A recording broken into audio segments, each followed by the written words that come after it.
can't see my program opened. Hello and welcome to Sci-Fi Vision for our second show for April 7th.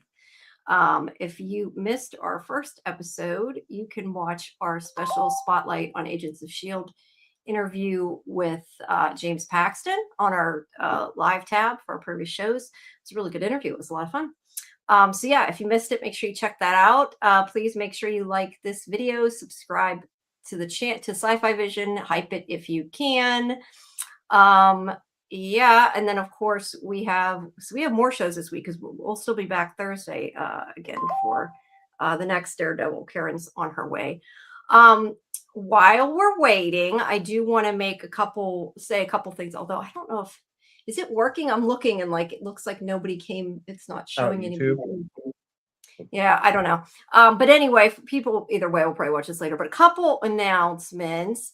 The first thing, if you guys saw any of my posts on social media, you probably saw me posting it everywhere. I was so excited. When the new I don't know if it's considered the new trailer. It was on Facebook. It wasn't on YouTube. It was on Facebook and Instagram. The new trailer came out. Dieter sent it to me, and he was asking me something about Sophia, which I couldn't answer. And I went and I played it because he didn't say what. And I'm like, was really shocked because they put my quote in it at the beginning. It's like mine, then Stephen King's, then like a bunch of the people that like little ones. And so I thought that was really the best of the fact that it was you than Stephen King. Oh, I know, that's awesome, right? Yeah, I don't know if it was because of what I said was so positive, or Karen's in, or yeah, I don't know, but it made me very happy that they did that. It was really awesome. I mean, I've been quoted before, but it was in print. I don't think I ever have on an actual trailer. So that was really cool. So that made me happy.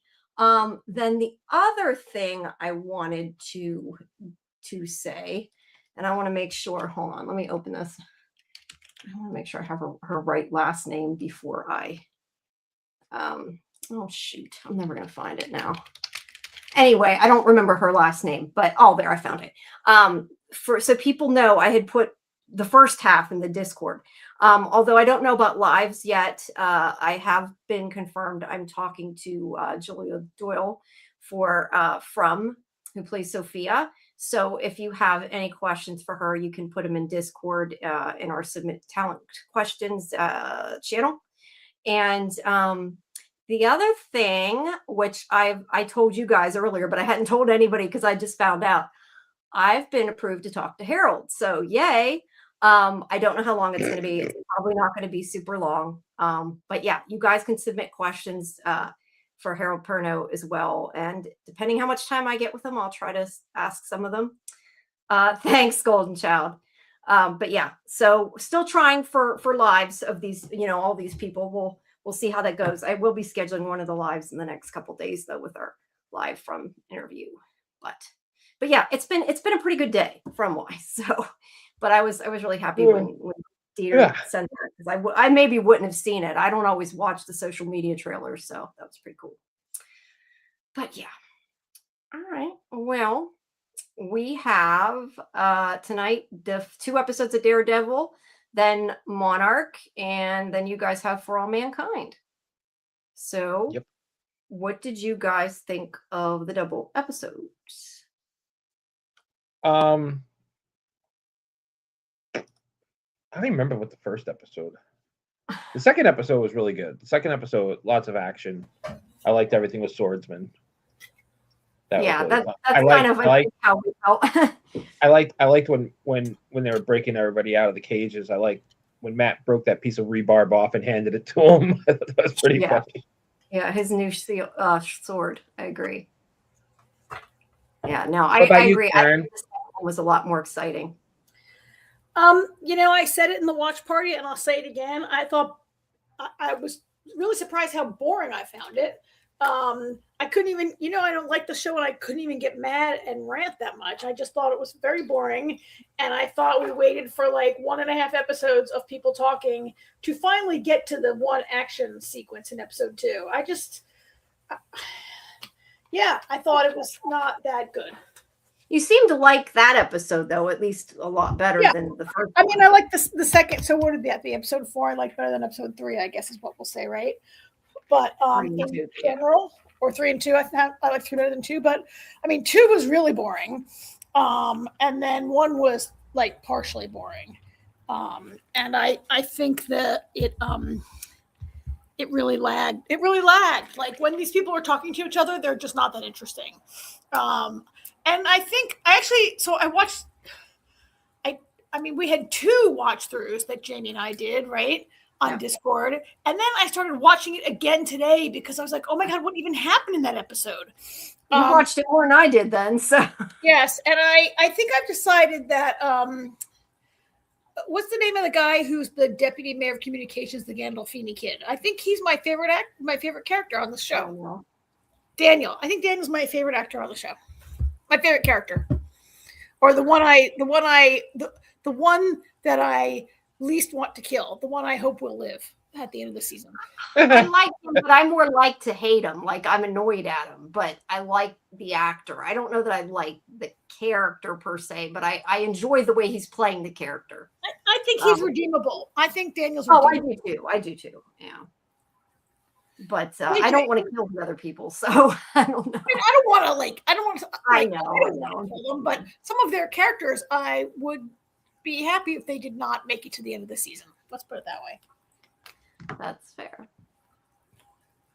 All right. Well, we can try to move through at least the first one. I mean, we'll try to move through both of them quick, but we can. I don't follow any social media or chatter about this Daredevil online. Do you guys know if these were well received, these episodes, by the community? I don't know. The only thing I have seen that's kind of overshadowed everything are things about what's coming that's been spoiled. That's pretty much what I've seen online, and that's about it. Yeah, I hate the internet. Well, I was looking at something completely unrelated, and I got spoiled by a headline of season 3. Oh, jeez! I didn't. They need to be more careful. You wouldn't even know that you're being spoiled. I wouldn't. Oh, is this about like it said like the Charlie clock? I'm not saying what it is. But that he accidentally spoiled the plot line because of what he said. No. Is that the No, the people seen filming in Brooklyn. Yeah, no, that was what I saw. I saw. All right, no, well, we won't. Karen hasn't seen any of the Netflix shows, so she couldn't be spoiled because she won't know who they are. That's okay. Well, yeah, we don't want to spoil it for anybody who doesn't want spoilers, though, so we'll just wait. All right, well, we'll try to go through, especially this first one, a bit quicker. And I did delete out some of my images, so hopefully it won't take too long. So we have Cherry, who's alive, and they're taking him to the hospital. I love this shot, though. I know, like, I don't need to show it, but I really love him listening to what's going on down below. And then we have Bullseye, who is in the church. I don't know. See, I guess I missed part of, I don't know. I don't know if I didn't pay enough attention or I missed something. I didn't realize, and by the way, if you guys want to join our watch parties too, please do join our Discord. I pinned the link in the chat where we have our watch parties. I guess from what I think it was, I forget who had said it. Maybe it was Scarlett. I can't remember, but that he was looking for Matt. I didn't get that was why he was asking about that. I missed something there. He was looking for Matt's mother.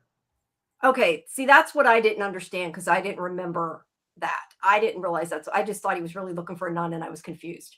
So yeah, there you go. His mother is a nun.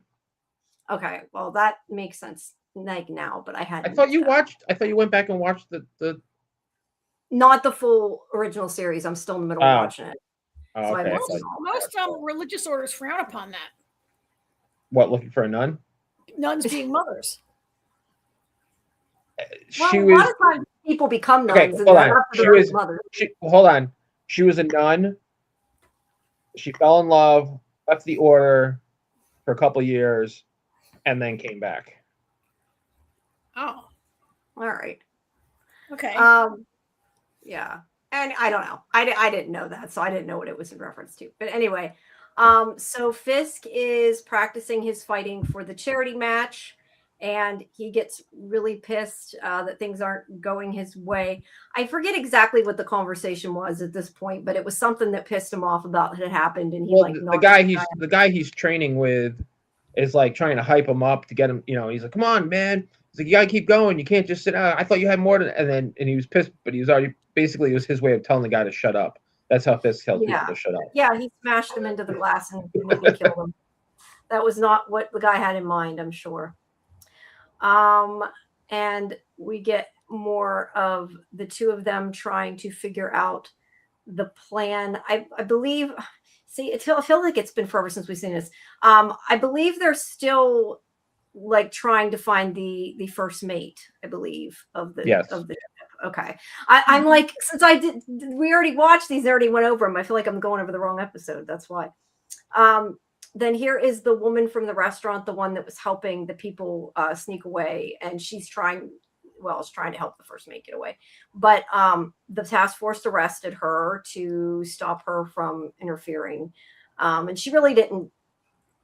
I mean, she is sneaking people out, but she isn't really doing anything, and they don't have a reason. They don't have to have a reason. And they take her away. And then we have this conversation between Fisk and his lackey here, Buck. I really think that this was so smart, what Fisk did. So I did appreciate this, that even though Buck's like telling him, we should, tell everybody who Matt's secret identity is. And he's like, no, because everybody thinks Matt's a hero. He saved me. So his idea is, no, we tell everybody that he's missing and that we need to find him to save him. And then you have the people that are, against the vigilantes are looking for Daredevil, and the people that are not necessarily are trying to help Matt instead. So you basically have everybody looking for him now and working for him. So I thought it was pretty smart. That was pretty smart. So I liked that they did that. His people maybe weren't so sure, but but it was pretty smart. So they wanted posters or missing posters. So they are incognito. Now Matt has to hide as well as Karen, and they have to stay away from everybody. And then we have more of the fake news report that we find out later that BB is doing. And they're trying to figure out. Did we really find out later? Like, we didn't know it was BB already? I know. Like, everybody knew that. If you're watching, I thought that was kind of a dumb reveal when it's pretty obvious all along that it's BB. No, I agree with you. But this conversation is with Daniel and Sheila, and the idea of, do they tell him because he's going to be pissed off? But they can't keep hiding it from Fisk either. But yeah, it's gonna upset him. And then we have more Matt and Karen. Let's see. And then here he is telling Pal to go find Cherry. He wants him to go to the hospital and try to take out Cherry now that he's even more in the way. And this doesn't go the way Fisk wants either, thankfully. But we also have now. You probably, AJ, I'm sure, remember more than I do about who he was. He was in the blast at why was I going to call him Danny? I don't know why I was going to call Matt Danny. I have no idea where that came from. At Matt's apartment last season, that he was one of the task force people. I honestly don't really remember him. I had to look it up. I mean, it was clear that he was somebody, but I didn't remember it. Yeah, he was one of the first guys to join the task force. So he wants back in. So they agree to take him again, and he ends up taking what's her face, the lawyer. I can't think of her name. I'm blanking. Kirsten. No, Kirsten. No, Kirsten. Ends up taking her. Kirsten. Okay, Kirsten. Heather's not Kirsten or Kirsten. Anyway, the lawyer. I thought it was Kirsten. I could be wrong. I don't know. I'd have to look. So they come to the hospital room where Cherry is. I really like this scene a lot. And all his cop friends are there, and they're like, yeah, you ain't coming in. And they, kind of hold up a whole pretense of, oh, come in, we'll have pizza. And yeah, I enjoyed that. They have been, they're not going to be allowed to come in. They figured out a way around them, and that makes them happy and makes Fisk's people not happy, which is always great, right? You want the good people to have it go their way. But you got to remember too, like, they know Powell. Like, Powell used to be a cop. They weren't big fans of his when he was a cop. That's true. One of them. That was, But either way, they outsmarted them in a way. I mean, not that it was a super, difficult thing, but they've done it in a way that they can't get in because there's enough cops there. And then when they go back in the elevator, this is where Bullseye comes down and kills them. Not Pal, some of the other cops that are there. So he is taking care of Matt's problems, whether Matt wants him to or not. And I think they make a comment later that like Matt's probably going to be blamed for. Well, Daredevil will be blamed for it, but yeah, he's taking people out, and then Pal comes and he's pissed that he's gone. He tells Fisk he's not happy. It didn't go according to plan. And then we have, and if I'm going too fast, just tell me. I'm just trying to go through. No, you're good. Go. No, that's good. And then we have more with him yelling at Daniel about the video, and he thinks that Daniel has an idea who it is, and he's trying to get him to tell him. And he's like, "You better not be protecting anybody." And then he's like, "Who do you want to protect in this building?" And I did like, even though it was kind of obvious, I did like when he's like, "You," and he's like, "Right answer." I liked that. So, it was predictable, but I liked it. Do we think that Fisk knows that it's BB? Like, why would Fisk not? No, he doesn't. He doesn't know that her uncle was Ben? Oh, no, he knows that her uncle was Ben. No, he knows her uncle's Ben, but I don't think he knows or has proof or anything. And he's not as smart as he doesn't suspect BB because she has her normal report with her name on it. He doesn't suspect her, I don't think, unless they reveal later that he suspects her. I don't think he suspects her. Like, he thinks because the yarn that he spun to her, so I was so sorry to hear that about your uncle. He was such a great reporter and such a great guy, and I admired him and blah blah blah blah blah blah. So he thinks he's got fooling her like everybody else. Okay. Yeah, he always thinks everybody's fooled. But yeah, so he's trying to get Daniel to tell him, and he says he doesn't know. But it's quite clear through that Daniel suspects it's her. He can't prove it, but he suspects it, and he thankfully isn't telling him, at least. Okay, and then we have Vanessa, who wants Buck to give her a gun, and she practices her shooting because she is still scared of Bullseye, which, look, I think that's smart. I think her husband should probably be scared of Bullseye. I mean, other than he has plot armor. Yeah, I think that he should be scared too. I just hate when people on TV dry fire a gun, right? You should never dry fire a weapon like that. And they always do it on TV. And I wonder why. Because it's cool. I guess that's why, like, writers win. Armorers lose, writers win those conversations, right? Yeah. Yeah, you want it to look cool. And then there's this whole thing where they when they get the shipment of what supposedly was stolen, it's diapers. It's like a PR stunt, but we know it was weapons, and they can't prove it. They're just kind of hiding out, watching what's going on. And then there's Vanessa fawning over Fisk, and this is where Karen's like, "I hate when Vanessa does that." Because that was what you said in the chat. I remember you were like, I know. I find her, I said in the chat, I found her much more interesting and compelling last season when she had some agency and was freelancing. Now that doesn't, like, she's a little more pretty much just fawning over Fisk this season. I know that could change and she might have something up her sleeve, but for these episodes, I'm like, wow, you really like restrained Vanessa and kind of made her boring so far. Fair. I'm curious what AJ thinks about my theory, though, once we get to her dream about what I had said. Oh, well, once I saw a dream sequence, it was all over for me. I know. Then Karen's like, I'm out. All right. And then we have Angela and her aunt. I don't remember her aunt's name, but the girl's Angela, who is the niece of White Tiger. And they talk about Matt and that he's a good guy. They go in the, I don't know what it is, 7-Eleven convenience store. Like a bodega. It's a bodega. You're right. It's called a bodega. And somebody she knows, I'm assuming from school, they steal a bottle of, I think it was a bottle of wine. And her aunt tells them to put it back, and they freak out not freak out. They don't listen. The aunt kind of freaks out. She's like, you're making prices high, and tries to get them to put it back, but they won't. And then the bodega owner gets out a gun, and there's like a whole thing. But before anything can happen, the task force comes in, grabs the kids, and then her aunt is like, they're just kids, and touches the cop, and you shouldn't dare do that. So they arrest her aunt as well.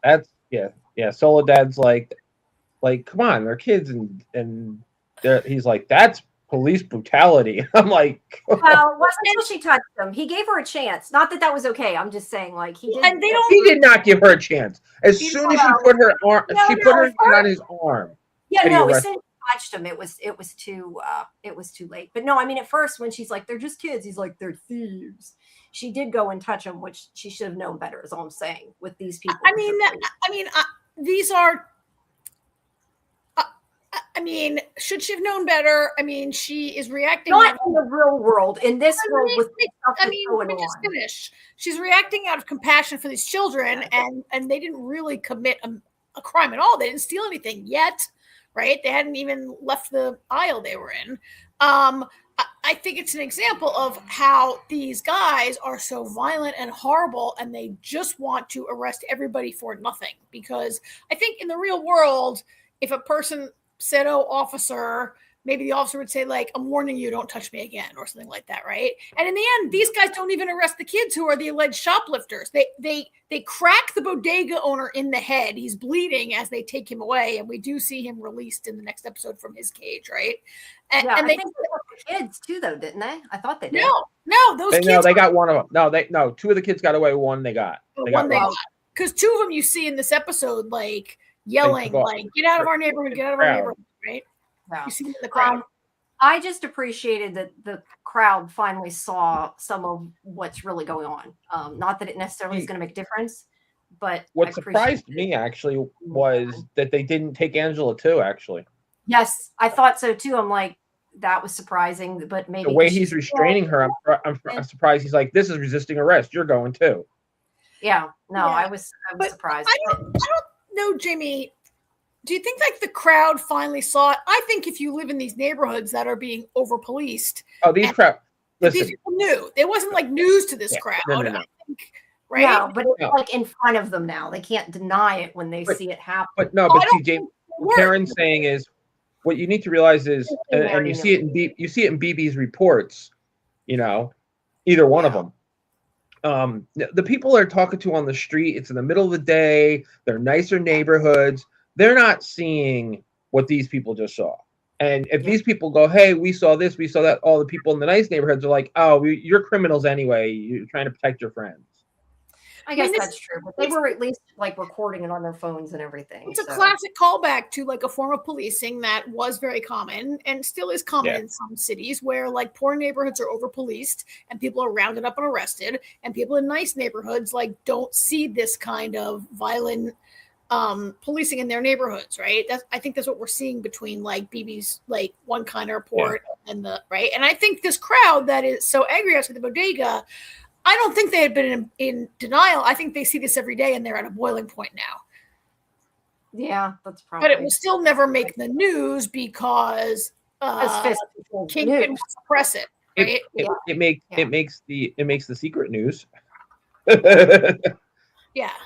Although, to be fair, if this happened like in real life, I don't know that the kids shouldn't have been arrested. I mean, they were stealing that. I'm not saying should have happened what happened, but I mean, no, they actually didn't steal anything because they never made it. Because it was her that caught him. If the store owner caught him, then they would have been considered. I have put things in my coat to carry all my crap until I get to the front where I can check out. I've done it, right? I have like 3 bottles of soda, and one goes in my pocket. I'm not saying, yes, Jamie, I agree with you. It was clearly obvious they were going to shoplift that, but they had not yet committed a crime, right? Right. I'm just saying, if it was like the store owner that saw it, it's a lot different than like somebody seeing it and saying, "Put it back."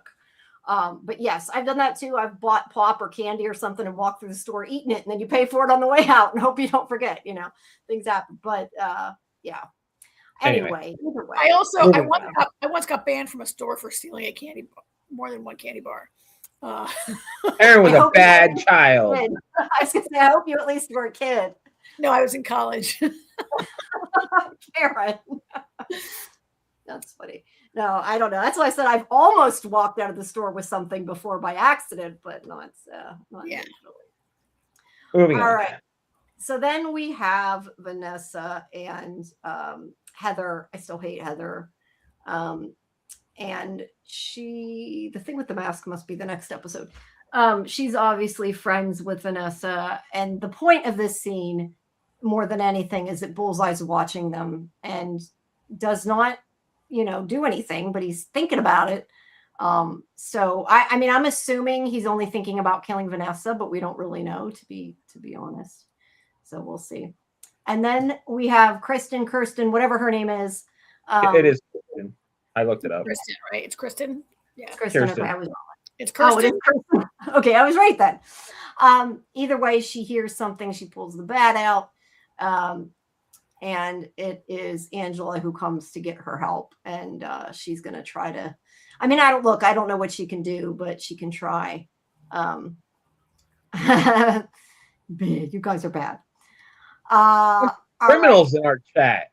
Yeah, I know. Well, at least the first part was the accidental. Whoops! What did I click? I clicked something. Oh, I got caught when I was like 3 years old. Also, I got caught stealing candy bars in a store, and I shoved all these Hershey bars in my tights, and then the store owner caught me and started yelling, and my mom was like, "That child is 3. Come on." Yeah, at least then you didn't know better. College, I don't know. College, I don't know. There might have been a couple beers involved in that incident. That explains it. All right, this is just the white tiger medallion. Angela asked to see it, and look, you knew as soon as she was there and asked about it that she was going to use it. I mean, I think that was a given.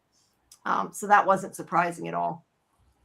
And then we have Daniel, who is having dinner with BB. He's cooked for her. I like this scene.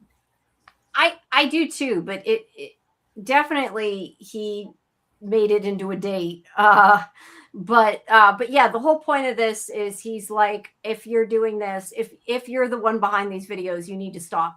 He doesn't even say are you doing it? He's just kind of like, if you're basically saying, if you're doing it, I'm not going to say anything, but you need to stop before it's too late. And she won't cop to it. But yeah, I think he still figures it's her. I don't think she really convinced him. Do you? No, I don't think he convinced him. No, he didn't convince her. She didn't convince him that it's not her. He didn't convince her to stop.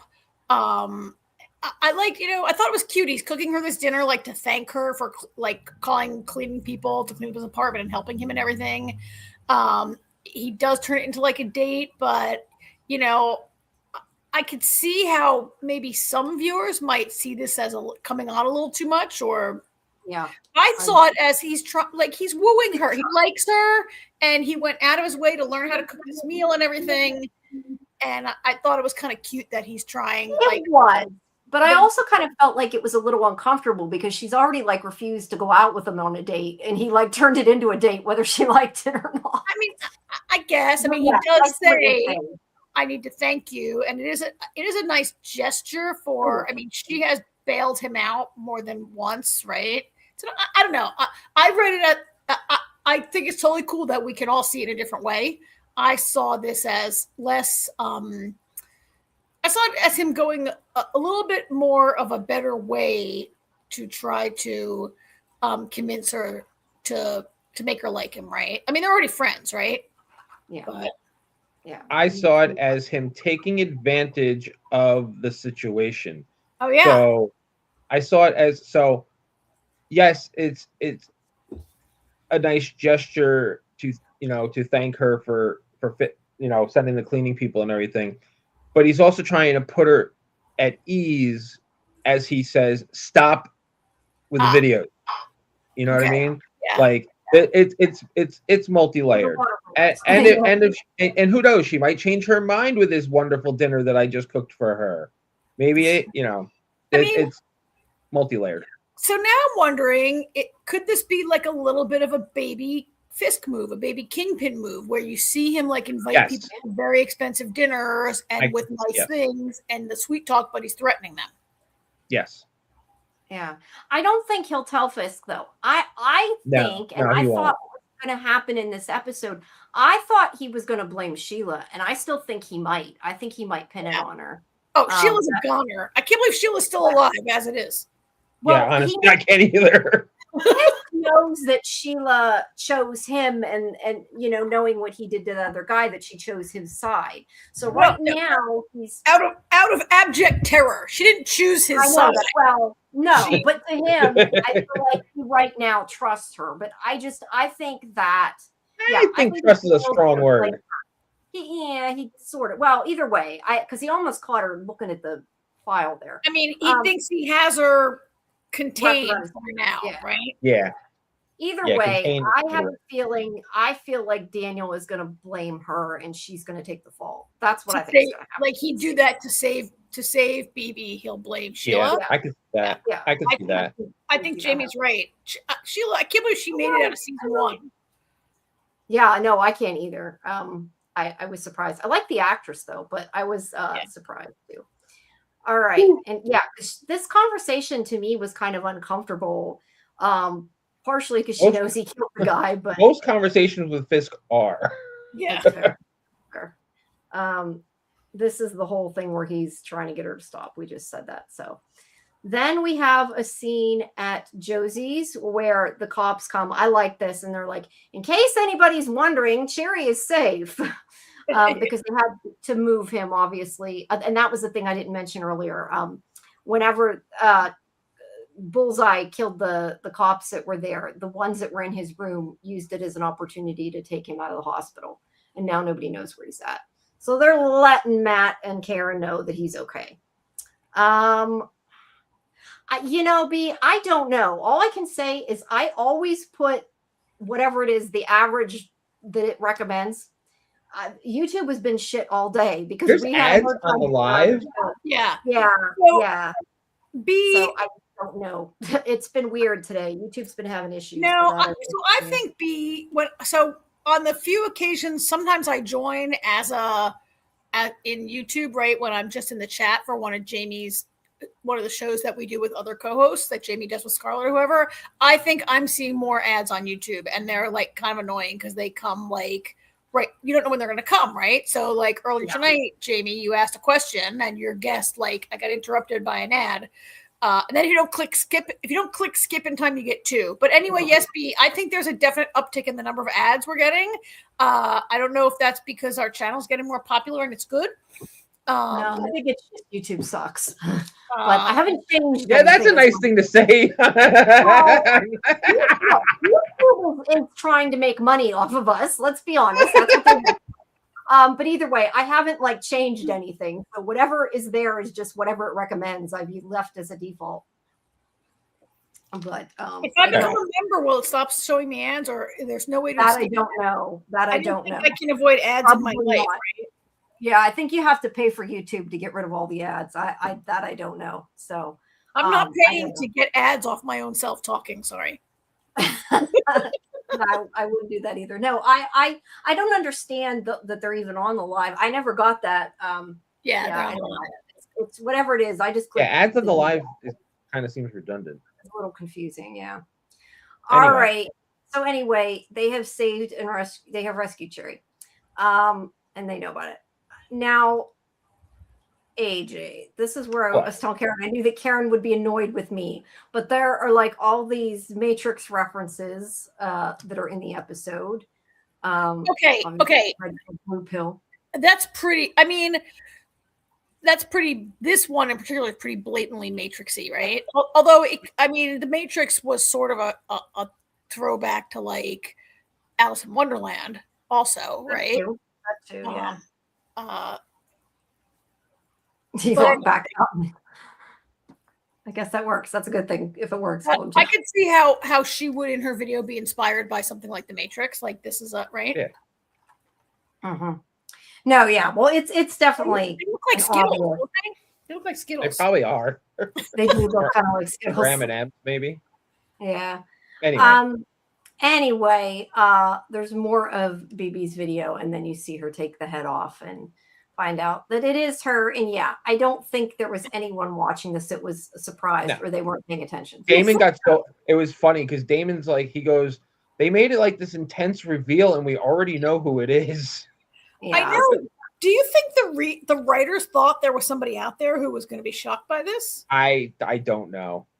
Yeah, I don't know. I mean, I know people, or they say, we watch our screens too much and don't pay enough attention. But I feel like if you're paying any amount of attention, you should have known that. I pay the least attention out of all you guys because I don't even like the show, right? And half the time I'm looking at my phone, and sometimes I fall asleep, and it's even obvious to me. All right, fair enough. Now here is the other Matrix reference here, where there is a blue rose as Vanessa is having a dream about Bullseye coming after her and going to kill her. Is the blue rose from the Matrix? No, the blue and the red. Oh. I'm pretty sure it's meant to call back. I'm just going to say this right now. You're looking too far into it. I would think you would in this show, but as soon as she wakes up, the rose is red. I mean, they had the thing with the Matrix. Right. Okay, the rose is already red. It was blue in the dream because Bullseye's color is blue. They did the same thing in the elevator. When Bullseye killed those guys and he stood there for a moment, the elevator was blue. The light's blue, yes. Okay, well. Because Bullseye is blue. Yes, I know that. And we talked about that. I still think that whether it's because of Bullseye or not, I do think that that's why they used the whole red-blue matrix thing, was to show that. I just had kind of wondered if, I don't know, what it made me think, and I know you guys don't go this deep, don't care, but I kind of wondered if it's about a choice, huh? Is this your theory? Yeah, it's kind of a theory. I don't know that I'm right, but I just kind of wondered, like I was thinking, went down the rabbit hole of thinking about the whole like red pill, blue pill choice. And I just wondered if it was possible that, like, since Vanessa keeps all of a sudden is like, we should leave this life. And it seems like such a 180. I just wonder if she's like struggling with a choice, and that's what it's supposed to represent. And that maybe she's going to choose what we don't expect her to. And that was when we started talking about Daredevil and Bullseye. And I also said, well, maybe she's going to choose to do something that helps Daredevil too, whether it's intentional or not, since I don't know. I think she's just afraid that Bullseye's going to murder her, which, right? I think this is like a dream. If someone was going to kill you, if I was afraid you were going to kill me, I'd probably dream about you a lot, right? Like, I think it's kind of that. I think the blue was to signal a dream to us. But, Jamie, I mean, I also, I don't know how much. Okay, anyway. Well, as I said when I said this that night, and I'll say again here, I do not expect Daredevil to have any deep meaning in it. That's what I saw, and it seemed kind of blatantly obvious, the red and the blue, and they had so many Matrix references, it made me question it. But normally, I would not. This isn't the first time we've had this whole red versus blue thing, because Daredevil, and I think they just threw the Matrix thing in there because it was fun. Whoever was. Well, no, hey, you know what'd be cool for one of BB's. You could be right. I just hadn't noticed it until this episode. I could see them doing one or two, but then there's a point where maybe we're looking too hard. Yes. Because this is not inspired by the Matrix. Or it could be they just like the Matrix. NyQuil and NyQuil, because I like that, B. That's great.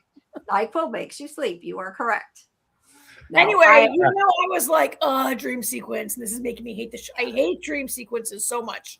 Yeah, but Karen, to be fair, it depends on how the dream, if it's what type of, it's pretty obvious it's a dream immediately. Yes. Like, so it's supposed to be a dream. It's when 10 minutes goes by and then you find out it's a stupid dream. That's annoying. Right. Yeah, when they're trying to fake you out. This was obviously a dream. The blue rose signals that it's not reality. And it actually is believable as an anxiety dream that I'm afraid Blind Spot's going to kill me. Right. Yeah. Yeah. All right, moving on. On. Rant over. It keep parallels back and forth between the two of them in bed, which I thought was stupid, but I said I was really surprised. This whole thing about Vanessa's we could leave this life. That was why I was thinking about that, just because it's I don't know. Are you surprised by that? Like you said, Karen, now she's acting a lot different, I feel like, because last season she was, doing a lot of the villainy stuff. I don't know, whatever you want to say. And now she's kind of like backtracking. I don't know. It seems like she's done a 180 to me. Well, I mean, he had been away and she was in control, right? And it was so strong last season, and now she's. I mean, I do think, I don't know if it's in this scene or if it's later. Part of her like leave this life argument is also like, Fisk, when is it going to be enough? Like, like you already. He's like, I could do more in another city. I mean, he's this like megalomaniac who can never be satisfied, right? Yeah, and like if he's always, like when does it stop? I think part of it is also because she is genuinely terrified of Bullseye, as she should be. I'm kind of terrified of him. Yeah, like, and that's why Fisk should be too. But Fisk is Fisk, so Fisk feels like he's invulnerable. Yeah. He thinks he is. Well, he has a whole army. He was almost killed. You would think he would maybe rethink that, but he has not. They dance to the music. That's not important. Okay. They arrest Josie because they know that she's helping them, but Daredevil comes in, saves her, and tells her to take off and find a place to be safe. And then there's more fighting. Excuse me. And he can't find Karen for a second. And there's a picture that you can barely see because it's so dark.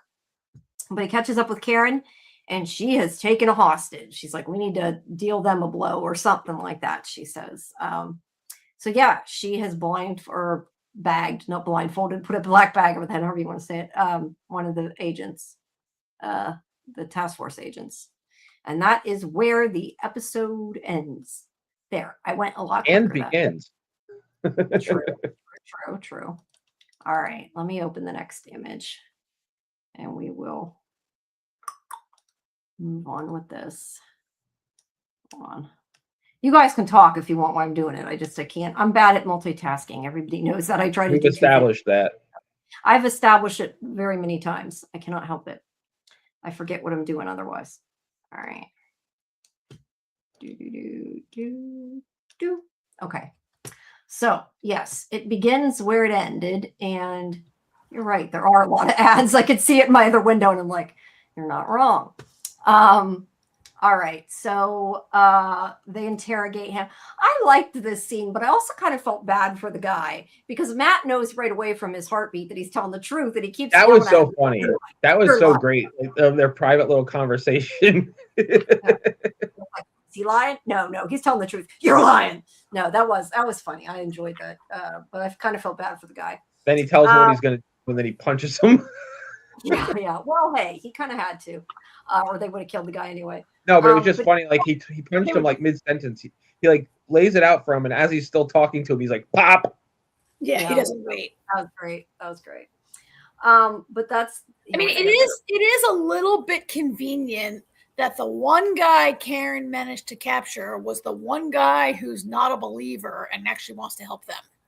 It's a little. Well, that's why she captured. That's why she took him, though. I think. No, because immediately he was there. I think it was the guy who was there because immediately Matt's like, "You're lying." She's like, "You're lying." They're like, "We want information," and the guy's like, "No, I want to help you." I thought it was a little. I mean, is it normal TV coincidence or is it a little bit of is there a setup here? I don't know. I mean, there's not. I guess there's not because by the end they have a successful raid. It's a TV coincidence that she. Yeah, I don't think she was supposed to have suspected. Personally, I don't think she did. I think she just got lucky. Yeah, I mean, I guess, and it speaks to, I guess, this is supposed to tell us that there are people on the task force who aren't complete fascist psychopath assholes that just want to beat crackheads, right? There are some people that regret joining. Yeah, and they'll get killed if they do anything about it.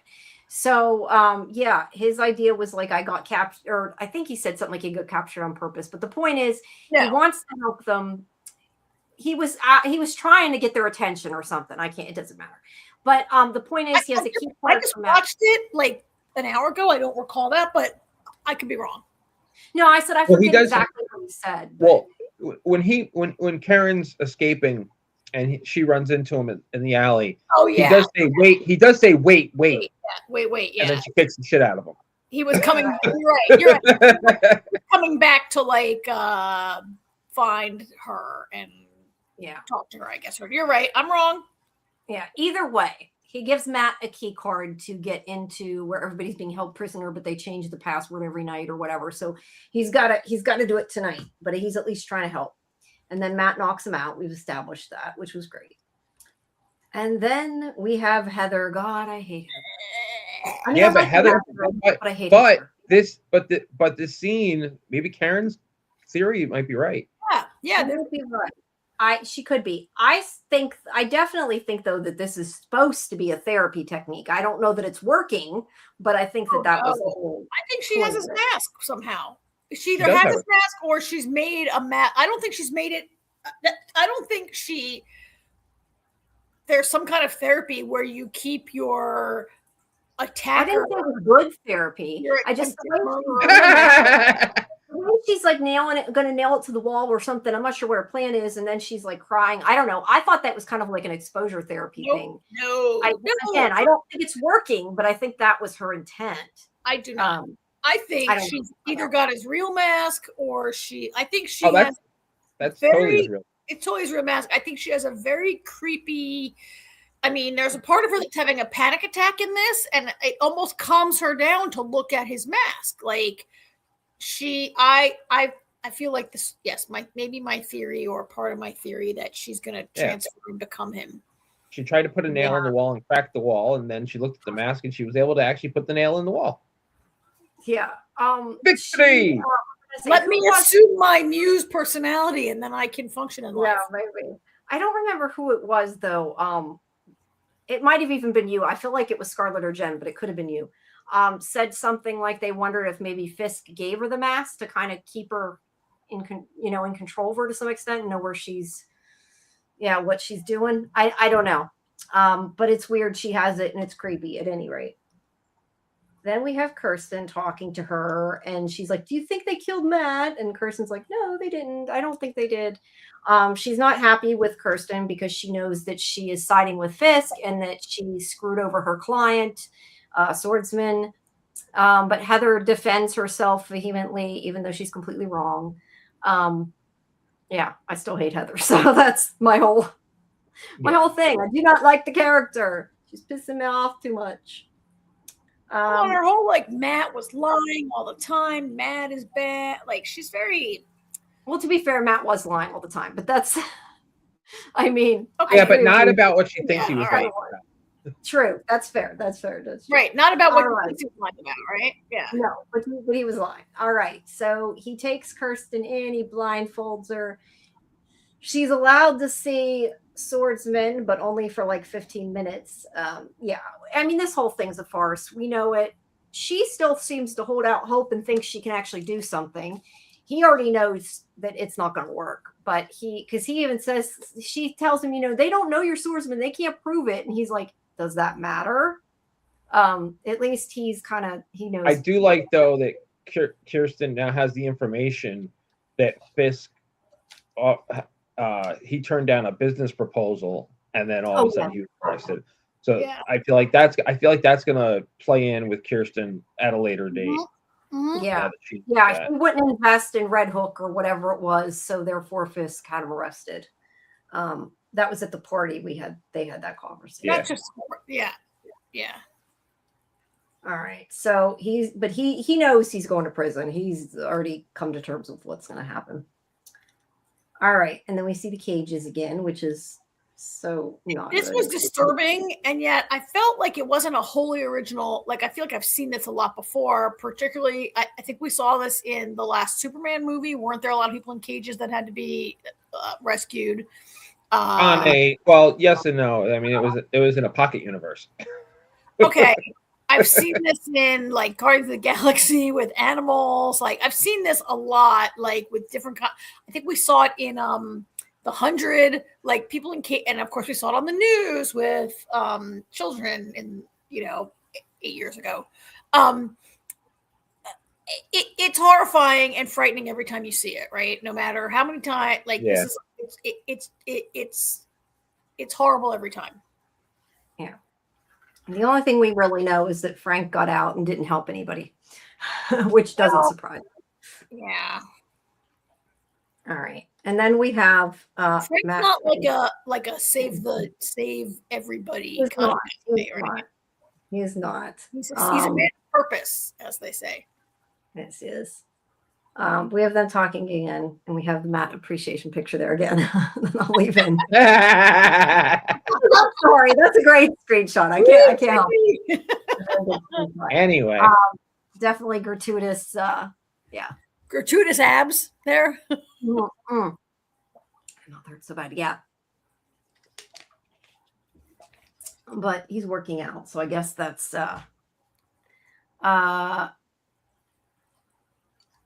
B says, I'm always happy when I see folks freed from cages. It must be happen enough for me to recognize that. Yes.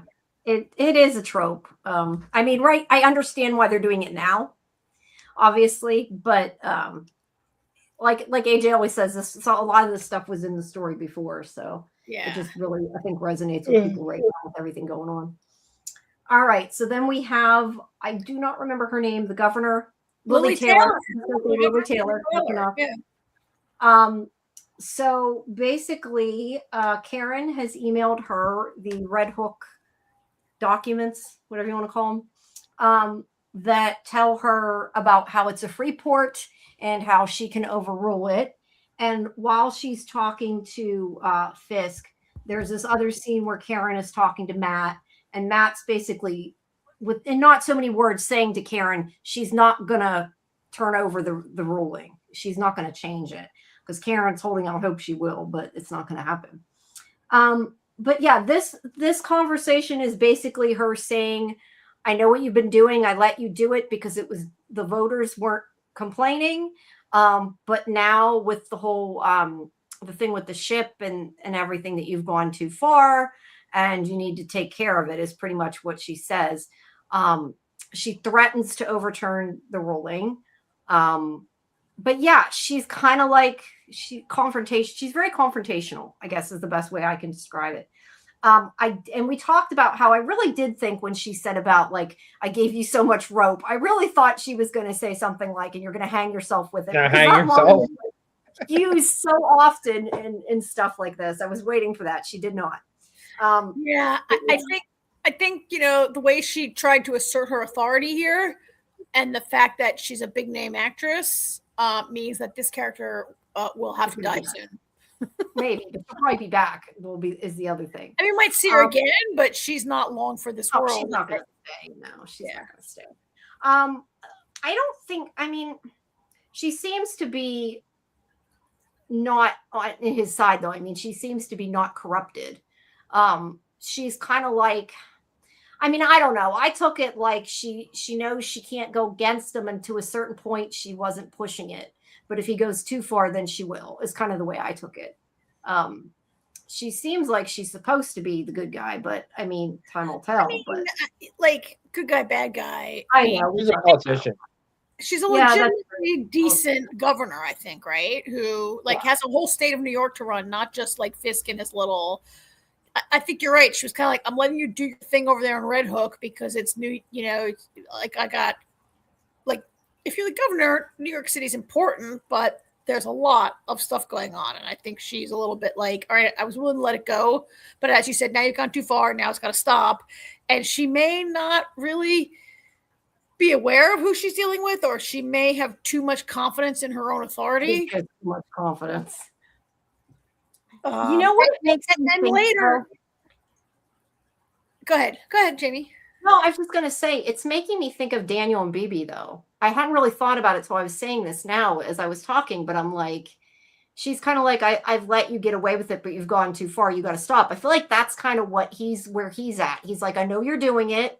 I've let you do it, and I haven't said anything, but you got to stop or it's going to go sour. You know, that's kind of where I don't know. I hadn't really thought about it till now. So that's what I'm thinking now. Interesting. So either way, she's telling him she's not putting up with this shit no more, is what that whole conversation is. Which is why she died. Yeah, I do think that she probably wound up dead. I would agree with you there. Then we have conversation with Daniel telling Buck that he's going to find dirt on her. But so far she's clean. Well, I thought that was a lot of foreshadowing, right? Like he says, she's really boring. There's nothing on her. He refers to her as a nun with a gun. And he says that she's never made a single misstep in her entire political career. And I just felt like this is foreshadowing that they're going to find some dirt on her that they can control her and make her back down. Or they'll kill her because they can't find the dirt, one or the other. But Yep. Yeah. The thing I really appreciated about the scene, though, as they're having this conversation going back and forth, and he convinces Buck to take a bite of the hot dog. Yeah. It kind of shows how good Daniel really is at his job, because he goes, I got you to eat a street dog without knowing what's in it. And Buck's kind of like, huh. You're right. Yeah, he appreciated the subterfuge there, I think. Well, and that Buck had underestimated him right up until that moment when Daniel says, really? Look, I just got you to eat that, right? And he was like, oh, I did underestimate you. I think it's part of this thing that I'm seeing, that we're seeing of, like, is Daniel going to evolve into a mini Kingpin, or into being just, like, he clearly kind of worships Fisk in some ways, right? And is he learning those lessons and really becoming him in some ways?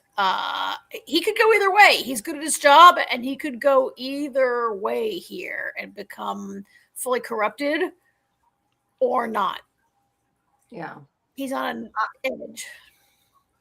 Yeah. I do think, though, that Daniel saying to him, his whole idea of that it's kind of flattery, the video, though, I think that was a mistake, saying that to, hey, Kimberly.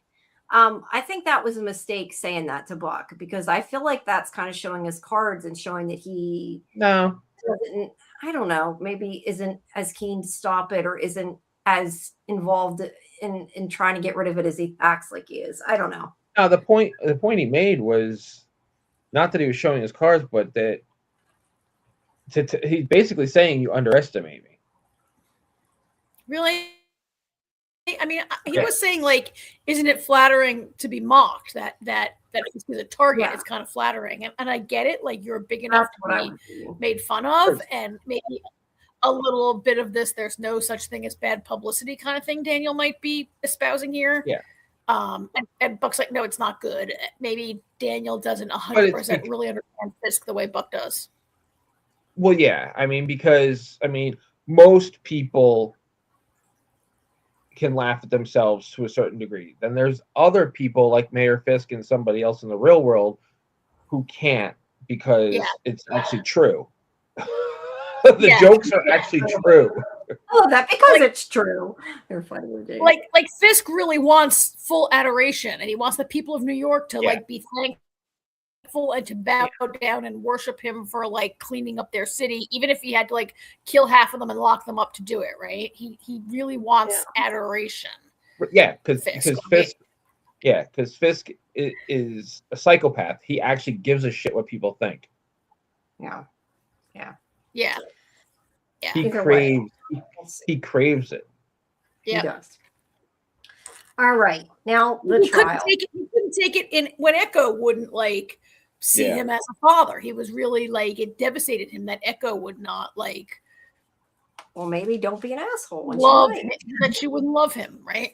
Maybe don't kill her father. Yeah. Exactly. Yeah. All right. So we have the court case.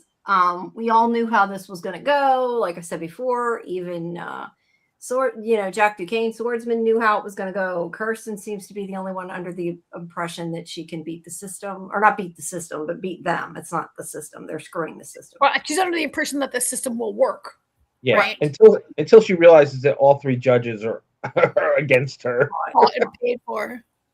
Yeah, because she's basically like, I was allowed to talk to my client for 15 minutes, and I didn't even know they were changing the trial time. Like, you've done everything to go against me. Right. But she has to believe it, right? Otherwise, how could she get up and go to work every morning if she can't tell herself that there's a chance? Yeah. And that they want her in that sense to believe it too for that reason. But Karen and Matt are watching it. They know what's going down. But yeah, Jack has already accepted it's going to happen, and he's not too upset about it. Maybe he's accepted that he's going to be able to escape at some point. Well, he doesn't know that yet. No, but I'm saying he's like, I'm gonna go to jail, but maybe he's, I don't know. He's figuring out how he's going to get out of there. They're cheering it. They're all happy. Fisk is in black in that photo. Oh, that's true. I hadn't thought about Yeah. that. Yeah, interesting. All right, so then we have Vanessa laying on the floor. I don't remember why. Still, I didn't remember the first time we went through these pictures, and I still don't remember why. I think there's a painting on the ceiling that she's admiring or something, right? Oh, okay. That I don't know. I don't remember. It wasn't important to the scene. What's important to the scene is that she's like preparing herself for this dinner party they're having, right? This weird dinner party that it's like a dinner party, but only their staff is invited. There's like no guests of honor. It's like only the people who work in the mayor's office and the governor's office. And but I think I got the opinion that this party is supposed to be for the governor. I know, but usually you would. And then they put Heather and what's his name at this like sweetheart table, like it's a wedding or some shit, right? Like, yeah, she puts her with Buck. Yeah, that was a little weird. But you know what though? I actually thought that conversation between the two of them was quite intriguing, actually. Yeah. I wrote. Would you write in the chat? I wrote in the chat that night, James, something like, I can't believe that I have watched this for 90 minutes and I have to watch these two flirting. It's making me want to vomit. Something like that, right? These two flirting, very unpleasant. What I found intriguing was their conversation about the observations about the people around the room. Yeah. That's the part I found interesting. Yeah. And Buck's kind of walking her through it a little bit because he knows them all better, but in like a foreplay-ish kind of way. Kind of. Yes. But I also think it's interesting though that Buck knows what they're doing. It's like they've positioned us here on purpose so we can, see everything going on. And you know why? Like, she can put on her Muse mask and drain his blood later. That would be awesome. That would be awesome. All right. So the governor gets up and makes a toast to Fisk before he can do the same. That was such a great move. It was pretty cool. Great. It's off, but it was great. And that's when Vanessa says something to him like she only does this because she's scared of you. Which I don't know, but it's gonna probably bite her in the butt. I guess. I'm sure. I'm sure it will, but that was the whole point. Like I thought he was gonna pop a fucking stitch. He was, and you see how like Vanessa has to manage him and be like, oh, like she has to stroke his ego and be like, oh no, it's not. Don't be mad. Be flattered that she did that to you, right? Like Vanessa is like how exhausting it must be to have to contain that man every minute of the day. Yeah, because if Vanessa doesn't do that, the buttons are popping off the jacket. Yeah, it's gonna Hulk out. Yeah. Either way, it's probably not good for her. And then here's with them trying to get the guns off the ship. They make those guys wait. And look, we already knew those guys were going to die. I mean, we had the whole conversation before with Fisk and Mr. Charles. We knew they were going to die. There it is about the charity fight. I still love Scarlett. She said that she couldn't read it from there, but she thought it said bitchin' in the kitchen. I think that was so much better. What does it say? It says I forget, but nothing. Scrapping kitchen. But that would have been great. I like that better. I told her I need to make like an AI poster with that switch. Scarlett should be working on the show doing this stuff. Yeah, that would have been great. Scarlett should just write like headlines and chyrons for TV news. Yeah. Either way, it was funny. But that is her report about the charity fight. All right. She is getting drunk. She is, upset about the case. She's drowning her sorrows. She gets a note. Now, we did have a conversation. Was it Karen that gave that to her? That we kind of had this. Yes. I don't remember Karen. Okay. Yeah, Karen like bumps into her and she's like, and Kirsten's like rude. And then they show Karen, and then they show a shot of Karen leaving the bar. Okay. I didn't realize it had been Karen. I missed that part when we watched it. I must have blinked and I must have forgot to look for it the next time. But either way, the message is for her to come back to the office. And there is Daredevil. And she's like, I don't want to be in on this. And he's like, too late. You kind of already are. Like, how does she not know that she's in the middle of it already? Right. You're defending swordsman. Yeah. But he asks her about where Swordsman's being kept. I did like this. It was kind of obvious, but I liked it a lot, actually. And also the way they filmed it. That she says she was blindfolded. She can't remember when couldn't see anything. And he's like, I couldn't work with that. And then he has her use her, tell him what she heard, and he's able to track it to the place. So I saw that coming from the previous episode. I don't know if you guys noticed it, but when she gets blindfolded and they're walking her through the and everything, through the prison. Well, I noticed that she was wearing these clompy stiletto heels, and you kept hearing the click, click, click. I mean, stilettos are not clompy, but you kept hearing the click, click, click, click with every step. And I said it to myself. I said she should count how many steps that takes. And then we saw where I thought they did pretty much telegraph, if you were paying attention, that she was taking in her surrounding as much as she could at the time. Now, what does that say about the person who doesn't like the show caught that, and it never even crossed my mind that was foreshadowing? It crossed my mind either until this episode. Really? No, yeah, I didn't bring it up when we mentioned it earlier because I thought it wasn't. Yeah, I totally noticed that at the time and thought, oh, that's good. She should be counting her footsteps. She should be listening to that. She was like taking in. I remember they showed pigeons, and that's all I remember where he was to try to figure it out. The only thing I was a little confused about, I guess, and I don't because I like this. But sorry, I didn't mean to talk over you. I stopped. Go ahead. And then you quit talking. No. The part you liked and were confused about. Yeah, and not that it matters. But we did have this conversation. Like, was it just that by knowing what she heard, he was able to get inside? Because I kind of question, like, if he already knew how to get there, because that guy gave him the key card, and I don't think he said, here's a key card to a place I can't tell you where it's at. Like, that to me, he knew. They all know where Red Hook is. It's not like that's a secret. It's the inside. Okay, that's what I was getting at. Like, they get into the building, the breeze that she felt. That's how he figured out that one of the skylights must have a hole in it. And that's how so I think they just skipped over the part where she said, "I walked in, I felt a breeze, I walked 20 paces, turned left." Well, it was all visual. It was all visual. We were, you know.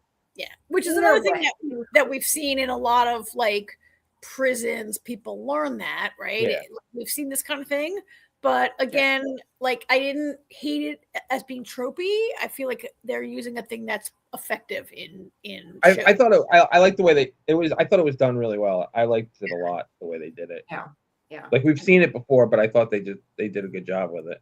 Well, and maybe like they didn't come out and say this, but maybe like her long association with Matt has like taught her a little bit of like how to like notice your surroundings more, right? Like if you hang out with Matt Murdock and or Daredevil, maybe you become a little more aware of thinking about just naturally, you know, you're in a situation where you get blindfolded, your other senses automatically heighten.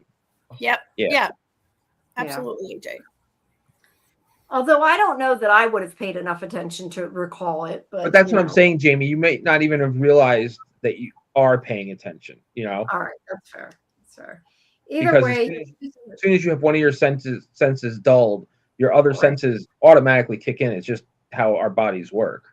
Yeah, it's just if you're paying attention. So am I the only person? I know, Jamie, you like this costume. I just feel like he looks like a bug, like those little horns. I said I like the red one better. He looks like Ant-Man. That picture is like a picture of Ant-Man. I see what you're seeing. I had not seen it until now, but I see it. It does kind of look bug-like. I think it's also because he's got like the red covering his eyes, like, to make it look like he's one. I like the red one better. I'll say it again. I like the red one better. I do like it. But I do too. Yeah. All right. So either way, he gets in, and this is where him and Swordsman help get the people out of the cages after he releases him. I agree with what you said earlier. I love that he threw him the rebar, and it's like his sword, and he's like his new weapon. I enjoyed it. I enjoyed this whole scene. Trying to make it bad. Man costume and failed. You're not wrong, B. Now that you said that, I'm also going to see that every time. That and that it's a bug. I liked about the scene. Bugman. I like that we saw some of the people who'd been previously rounded up. We saw that, like we saw the bodega owner, and Matt says, like, get them out of here. And we saw we saw Tia, Auntie. Soledad. Aunt. I think that just means aunt. Tia means aunt in Spanish. She calls her Yeah. Tia. That's all I know, right? Her name's Soledad. Soledad, Tia Soledad. We see her like take people away. I like that we had those little flashes, so we don't have to worry about that. And I just really liked this whole kind of fight scene. I thought it was great. The only problem I had with it, and it isn't that huge of a problem because it's still really cool, is that like he uses the steam or whatever so they can't see because he doesn't need to see. But him saying duck when they're shooting guns every which way is not going to avoid everything. It's funny. Damon pointed that out too. Damon was like, "What's the steam going to stop? Steam can't stop bullets." It was cool, but it was dumb cool. It's one of those Marvel things. And I didn't love that it was so dark. Like, this show is very dark. This is like, I would like, if it's a good fight scene, could we have some light so I could see it a little better? And the darkness, and I know this is a moody show. And as I said to you guys, we texted and I said, well, if you're wanted, you probably don't go out in the day, you go out at night. But I would like to have some of these scenes. They put so much into the choreography, and I like to be able to see them a little better. I agree. I think I still say it's your TV. My TV is 55 inches. It's not small. I think I'm not saying it's small. I'm saying the brightness on your TV is not very. I think a lot of times it's HDR too. If the show has HDR, it makes it darker. Actually, when I watch the Discord watch party, I watch it on my 14-inch laptop, 15-inch laptop. So that might be a part of the problem. So when I watch it a second time alone, myself, then I watch it on the TV. Yeah, and we're also watching a compressed version when we watch the Discord. So yeah, I mean, thank you, B. I'm right with you, Karen. I hate when I can't see what's happening on the screen. I mean, there's also, I'm not going to say this show, but some shows, I don't know how they did this, but like shows that shoot day for night, it's terrible, right? Like Game of Thrones shot day for night. They shoot in the daytime and then they, in post-production, make it look like night. And that's always impossible to see. And that was a huge problem on Game of Thrones. Yeah. The scenes were still too dark with the brightness up. It's a dark show. It is a dark show. But anyway, moving on. All right. So it would be if you were blind. Yes, true. Like Matt Murdock. That's still not a reason to make the show that dark, Karen.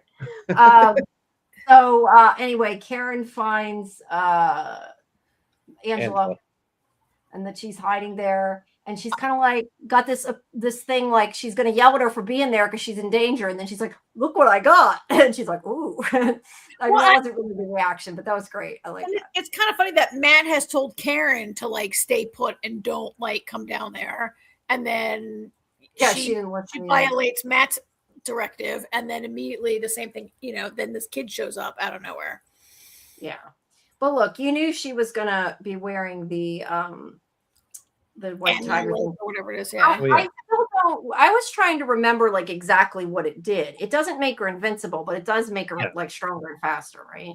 Yes. Okay. Yeah. Either way, Karen is like worried about her, but then she finds out she has like all these guns and radios and everything. So yeah, girl did. She had a better plan than Karen and Matt did, I think. This is very true. Which is their plan.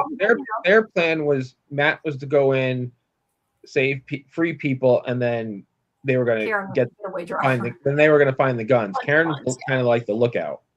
Yeah, but she stuck her nose in. Angela really just wanted to free her aunt. Yeah, not that Karen shouldn't do that, but I'm just saying, like, she was trying to help. All right, so Matt rescues them, and he's like, "I'm sorry, I couldn't leave them there."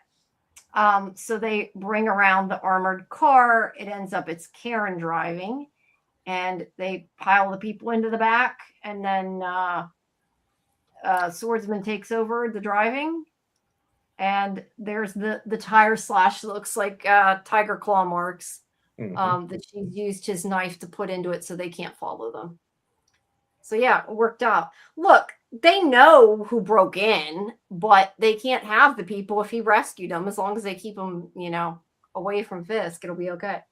So they're getting away. Fisk is not going to be happy. I mean, it honestly is not even clear to me if they knew who they had. Like, that didn't look like a very organized jail operation where they do paper. No. Right? No, I think that's a good point. I think they just took everybody. Probably the only person they'll know for sure is missing is Frank and Swordsman, and that's pretty much probably Frank's all been gone. Right? Frank's been gone, but I mean, I'm sure they noticed he's been gone. Yeah. Fisk isn't happy, but he's like, well, backup plan. We have not yet, Kimberly. No, because she's not in the episode. Yeah, no, we were kind Jessica Jones is not in this episode, and so Karen and Matt did not talk about her in this episode either, right? She's not mentioned at all. Oh, wait, Karen and Matt. I thought you were saying did Karen and AJ? Not Karen, me. She's saying AJ. Did Karen and Matt talk about Jessica Jones? No, they did not. Okay. Got that. Yeah, I'm sorry. I read that wrong. No, I don't. Not in the episode. It was. So I don't know what you're saying, Kimberly, but we did talk earlier. I understand what she's saying. Like, I think it's so I don't know anything about the show, but I know that people are hoping that she might show up this season. I don't know if those are the spoilers you alluded to earlier, that there's some spoilers online. I don't know if that's it, or if there's spoilers that Punisher is going to be in it or whatever, but we did not expect.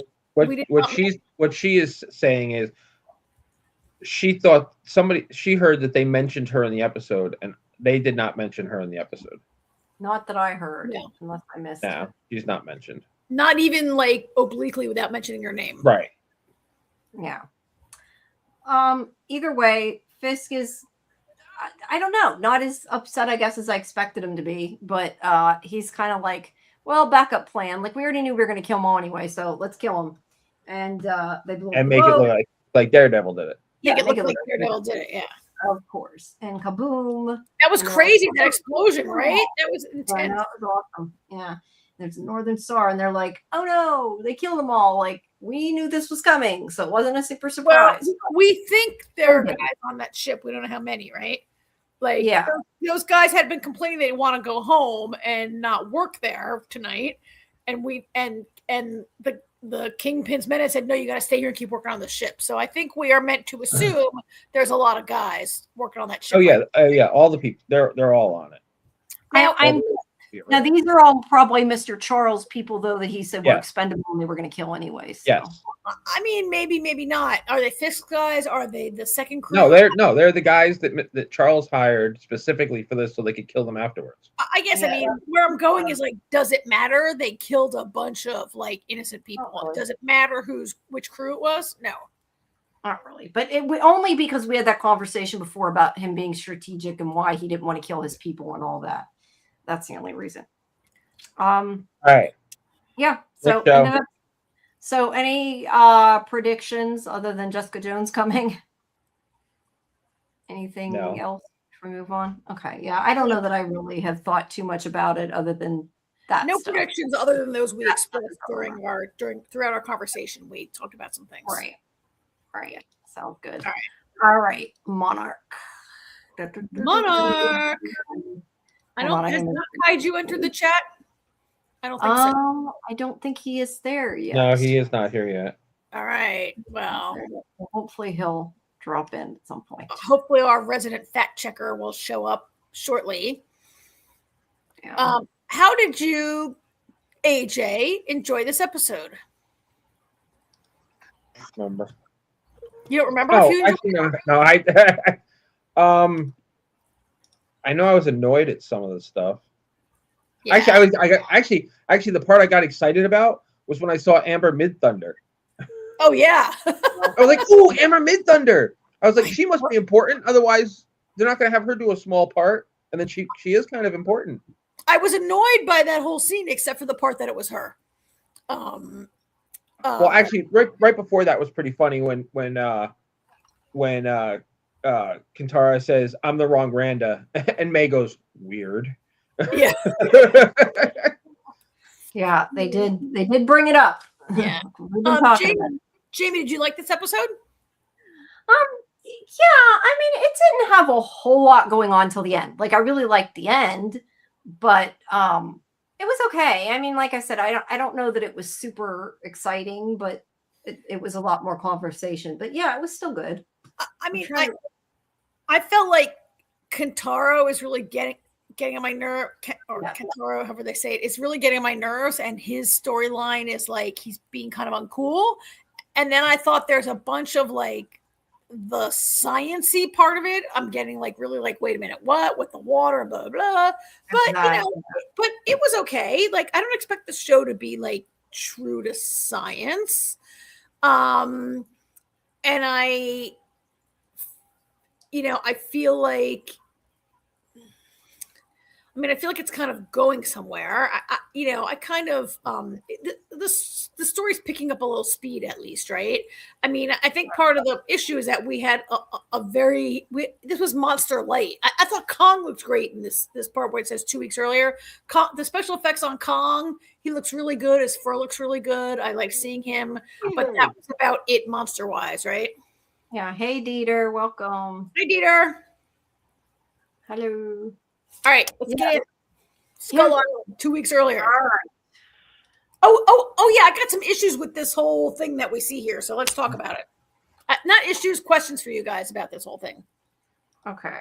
What are your questions? Well, the conversation that Hiro has with Kentaro in the scene where he says, like, what if it isn't 2 years? What if one day, and he's like going on, and he's like, guess what? When I went to Alaska and then I popped out and blah, blah, and time was different. And I'm like, wait, we know this already because Lee Shaw like was away for 20 years and came back and was the same age. Like, why is Hiro like surmising this when we know it for a fact already? I thought the point, and maybe I'm wrong, but I thought the point was telling Kentaro that's why I was gone so long, because it was that I was in Access Mundi. Like, I didn't leave you guys quite that long. That's how I took it. But the question is like, it was necessary. No, I understand the question, and my question is, did Kentaro know that? Because we knew that. Like, she's been gone 2 years. Is there any chance? And Hero's like, well, maybe it's not 2 years. What if one day could be a month? Yeah, so he didn't know about that, I guess. No, but Kentaro met Lee Shaw, who Lee Shaw is like 95 years old and looks like he's. Does he know? But does he know that's why Lee still looks so young? That's what I'm saying. I don't remember. It's possible that we know it, but he might not know it. Oh, because in the first season, when they meet him, he does say something like he dances around. When they meet him in his retirement home in season 1, he kind of dances around. And says like, oh, I've been exposed to a lot of radiation or whatever, right? Yeah, I forgot about that. I don't know. I thought it was partially him just saying this is why I was gone so long from you. That was part of it, but he was explaining to Kentaro like he's hearing time dilation for the first time. Yeah, and also like they could be okay. Is also well, this is the first time we've had Hiro say that he not say exactly, but imply that he was in Access Mundi. Like this whole year that he was gone, we've been told that he was gallivanting around the planet, right? This is the first time it's been implied that he was someplace else. Yeah. Yeah. Either way, maybe he wasn't quite as shit and left him quite as long. These are really nice sketches, but again, King Kong just looks like any type of gorilla. So yeah. Well, I think it was more he wanted his kids' drawings, but yeah. Oh no, I mean Kentaro's an artist, so that's why he's sketching, right? Not because he's right. Yeah. But yeah, he's remembering it, and then we go to the funeral, and I was gonna say, and they are sad. That was really sorry. That was a bad description. They're at the funeral. All right. And they see Suzuki. Dr. Suzuki. And he's like, Lee, like, how the hell did that happen? And then he's kind of like, well, yeah, but look at her. Yeah. Yeah. And he's that like, reaction was even better. Yeah, no, that was great. So yeah, he doesn't know what happened. He doesn't know, about the time dilation or anything. So he's about to find out. Meanwhile, there's a whole thing with Kate and Kentaro. Kentaro being kind of an asshole to Kate again. Kate blaming herself again. think he's being Harsh. a little harsh. You know, Yeah. like overly harsh. she didn't intend to unleash a Titan. She had no idea. Yes, she's the one who was like, no, wait for Lee, wait for Lee, wait for Lee, and wanted Lee to come through the rift. But she sure had no idea that that Titan X, that Kokoi was going to come out of it, right? He's really being, and she certainly didn't know it would lead to a chain of events over the next weeks that would lead to their father's death. It's ridiculous, right? I think it's also the idea that she just stood there and like he went and tried to save her, and he blames her because she just stood there, because she says something like, you know, I wasn't in control or something to that effect. She does say that. She does say I couldn't control it, or I didn't. You know what I wanted her to say? F you. You know what? You know what? No, I wanted her to say, I'm sorry you weren't there for Dad's final moments, but you had 2 whole years with him that I didn't have. Oh, no, that's kind of what I was thinking too. He had more time with her. She's the one who should be sad. I know that he's grieving. And that is hard. And people react to weird things when they're grieving. But he's really being a jerk to her. I feel like I feel like it's not set up to make you understand why he makes his decision that he does later, because he's so angry. Yeah, I mean, they wanted to drive. The writers needed friction, too, right? And so this is what they chose to do it. It's kind of uncool. I did really like all these funeral scenes. Jamie, you don't have one inside the. Is it a funeral home where it's all the white flowers and everyone in black and white? I thought no, I didn't, because somebody told me I take too many photos, so I cut down. I thought it was stylistically pretty cool looking and nicely done. Yes, I think the fact that their tombstones look kind of like a city is interesting too. The design of I mean, I'm sure that might be a real. You know, I think it's a typical Asian kind of cemetery. Yeah, interesting. He leaves them. Also, all the women's black suits were fantastic. They all looked fabulous. All 3 of them. Yeah, they did. All right, now they are going into work. We're in the flashback. I really like this scene. This is so funny. I thought. Where his secretary comes out and she gives her this look like, yeah, of course you have a secretary. And she's like, your secretary went to get, I forget what she went to get, donuts or something. And she's like, oh. So I love that. I thought that was great. It was just funny. That was pretty funny. I mean, I don't blame her for thinking that, but it was funny. So yeah, she is getting the royal treatment too. Here too. She's got a huge office. And she got the bigger office. She got the bigger office. So that's great. And here, was crawling there. So his father, Herosaurus. Herosaurus. Yeah, I love that. All right. So then this is where Lee comes in, and I forget exactly what Lee says, but he basically says, I'm not going to stay working. He's quitting. He's going to a different apartment or whatever because he's hurt. I mean, he doesn't right now. He's having a hard time being around. I think it's because he's hurt. It absolutely. Hear me out. He says, they're like, why are you leaving? He says, I'm doing what's best for Monarch and for all of us. And I think like, you know, it's not like he's hurt and he's taking his toys and going home. It's that he's in love with her. She's chosen someone else.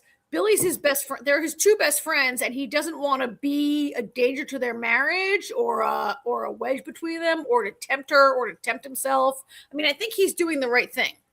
I would agree with that. But I also think he's kind of like, I can't be around you right now because but it's hard on him because he has to like not ignore her, but you know what I mean? Like he can't. We're saying the same thing in different ways. Yeah, well, no, but I think he is doing it for them too. Yeah, I agree with that. I get it. Do you ever have like an ex who's like, I want to break up, but let's be friends? And you're like, no, we can't be friends. Like, we're not friends. I'm in love with you. I have to leave. Right? Yeah, that's basically what he said. But he's in friends with both of them. So he's like, I'm going to go. And then we have Kentaro grieving. May comes over. They go to the bar. And then we have Lee, who goes to visit his father, who is not a nice man. His father gets him drunk so that he's almost late for work the next day. I mean, he doesn't. I mean, his father doesn't do it to make him No, late. he doesn't do it to get him drunk. But I mean, he basically tells his father, "Oh, I don't want to drink because I got to go to work," and his father like goads him into it because his father doesn't think it's important to do what he's doing. Basically, yeah, I don't think he did it like, "Oh, I'm going to get my son drunk." I don't mean it like that. I like when he's like, "You want another?" And he's like, "No, I want the rest of my first one. That was a stingy pour." Yeah. And his father is definitely a very like be a man kind of a guy, right? Yeah. And he immediately says like, "Oh, why are you? You got in a fight? It's a girl." Like his father's assuming that. I mean, he's not wrong. He did leave his job over a woman, but it does seem that Lee may have a history of like getting involved with generals' wives, the wrong women. Like his father. No, I think he was just running down all the options that it could possibly be. Yeah, Okay, I think fair. And then his father wants him to go to Vietnam, right? Yeah. Yeah, he wants him to, as you said, be a man. And Lee is not happy with his father. I think he's also not happy with his father making a decision for him, which kind of would have pissed me off too. So then we go to them having dinner. They would go on to see Suzuki. I mean, this whole thing where obviously they parallel these two scenes where Lee is sober now, not drinking because he's recovering. And I'm not sure though why he had to pour out all the poor guy's wine to tell him he wasn't going to drink it. Oh, I know why. He poured it out to say, "Come with me to the liquor store." He poured it out to get the guy to leave the room with him so he could question. Okay, I know that's where they went, but I didn't connect with that. It's kind of uncool that this entire thing is a setup. Like Lee hasn't seen this guy in a bazillion years. They were like really good friends, and Lee's immediately working him and playing him, and only wants to do any of this to try to like find out Suzuki's recent research. And but Suzuki calls him, and Suzuki calls him out on it. Yeah, because he can't even just ask the guy outright. He's like, "Let me fake drinking and then pour this out and say, come with me to the liquor store and blah, blah." Like, just ask, right? Yeah. Golden Child has said his father definitely knows his son's character. That is true. Yeah. True. But yeah, he has gotten, I don't know if it's this scene or the next scene, but he's gotten Lee reassigned without his... he hasn't told him yet. He tells him over breakfast. Not in this scene, he hasn't, but okay, but either way, that's not cool. We have them hanging out. They go to the bar, which is now not the same bar. They have not taken down, but turned off his art installation. Well, it's been sold, and it's become a very different kind of a place. Yeah, it's more like a family-friendly bar, not the place they're used to. I mean, we do see kids. It's like a restaurant bar, I guess, is more what I'd say, rather than just like a bar, if that makes sense. Previously was a very serious whiskey bar with high-end, interesting whiskey, and now they're like, this is blue raspberry whiskey. Like, it's a very... He's like, can I have that without the blueberry? Without the blueberry. That was funny. Yeah. All right. So he talks to him about his device, and they're going to use this to lure... So it's basically, I think, a new and improved Suzuki device, right? Yeah. He's been working on it, even though he wasn't allowed, because he does say basically that after what happened with Lee, they threatened him that he was never allowed to do science again, basically. That's so ridiculous. That's so silly. I know, it is ridiculous. Like, they can't sell that. But he's like, if I had known about the time dilation, we could have fixed it. So that's why he's able to fix it. Bougie bar. Yes, right. It's a bougie bar, GC. It's a bougie bar. All right. So then, look, May is back in the bougie bar. Back in the bougie bar. May is, trying to help Kentaro. He's grieving, and then he takes it the wrong way and tries to kiss her. And she's like, "Hey, wait, what? Like, no, that wasn't what I was doing." And she got the wrong ring. It's the wrong Randa. He's like, "Oh, I love what really made I cackled at that, but what really sold the scene was the look on May's face when she's like, weird. Because we've been calling that since last season, right? Yeah. Wow. Yeah, she totally knows it. And then no, I don't remember her character's name, but she comes to talk to him. That is Isabel. Isabel. she is trying to pretending like she doesn't know anything about him, which is a total lie. She's talking about like the Titans and the violence on TV, and that people are desensitized to it is basically what the conversation is about. And then we have Kate and Keiko, and they see the vibrations in the water, and this is where Keiko gets the idea that they're going to record the sounds from the water. And meanwhile, there's the Suzuki device. Yeah, go ahead. Yeah. Okay. Sorry. I mean, this part, not this part, but the Kate and Keiko sciencey part was a little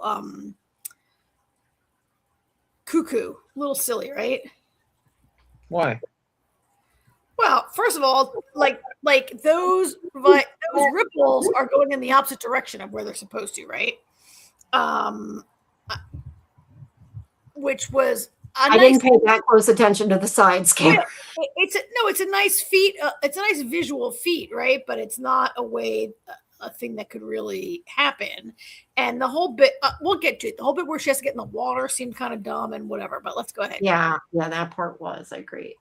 Okay, so anyway, the idea is that they're like, we're going to take the Suzuki device, we're going to call Godzilla, and we are going to have him fight Titan X, so we don't have to. And Keiko and Kate are like, what the fuck? Like, this is a bad idea. And I know when they did it, I'm like, how do you think that's a good idea? Why would you think that's a good idea? So yeah, we know it's going to go bad. I think is kind of the point. That's his plan, their plan. And I think he's not really, I feel like not really thinking it through, but it's Lee.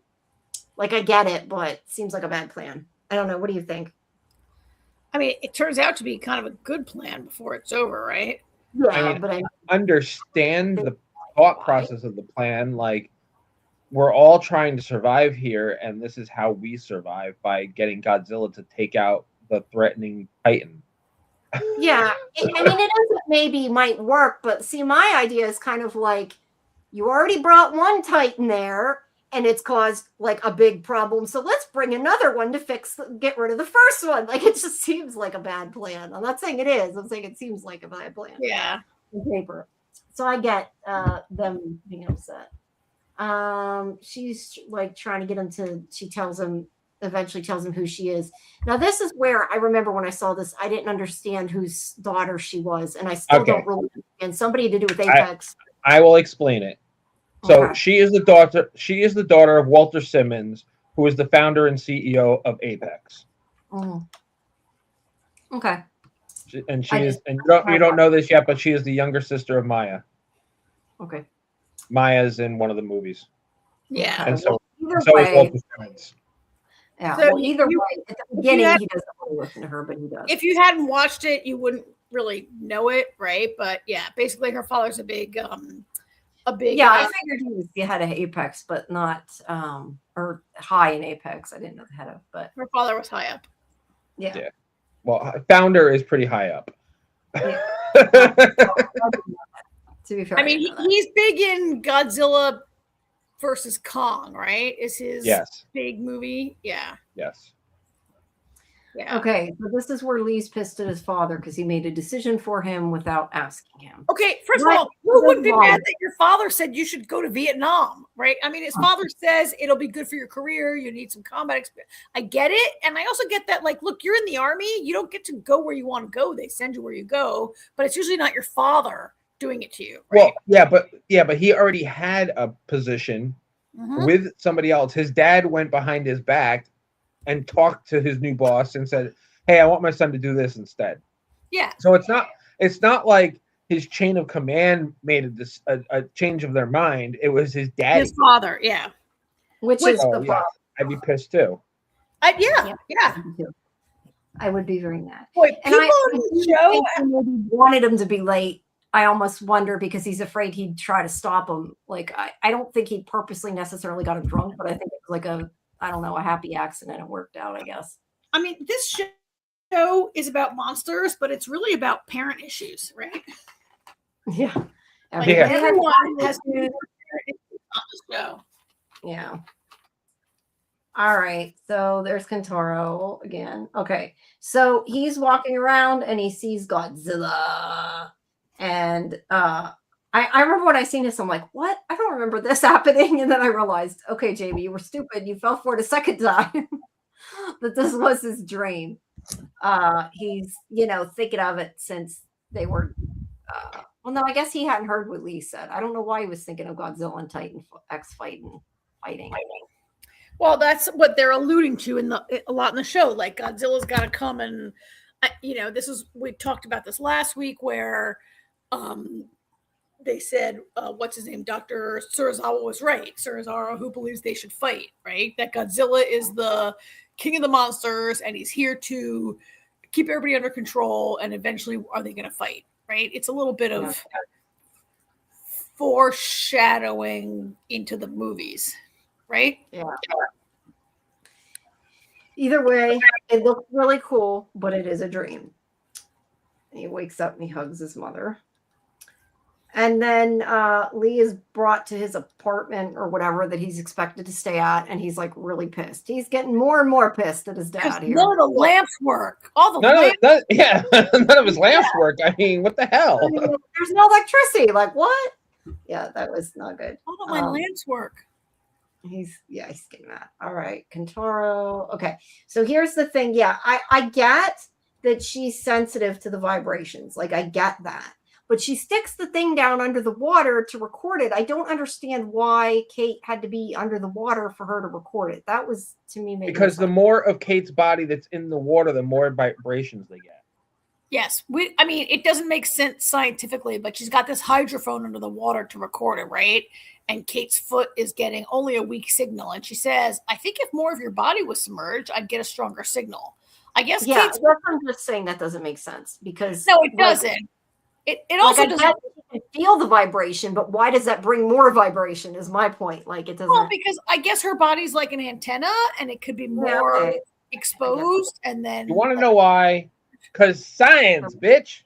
Because science. Hey, don't call me bitch. I also, Jamie, for me, I felt like okay, you got to submerge more of your body. You guys didn't watch.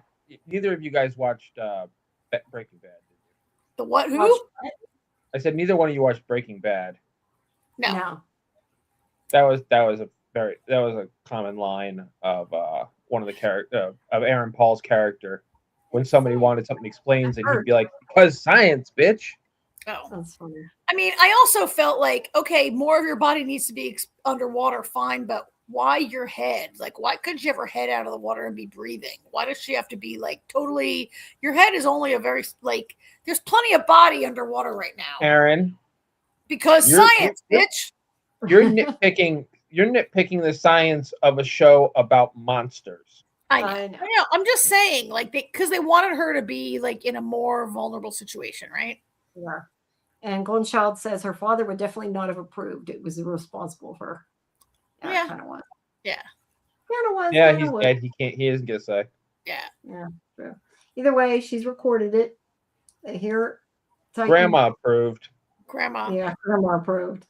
All right, so they're looking at the Suzuki device there, and then we have more of a flashback where Lee says, "Okay, I'm coming back.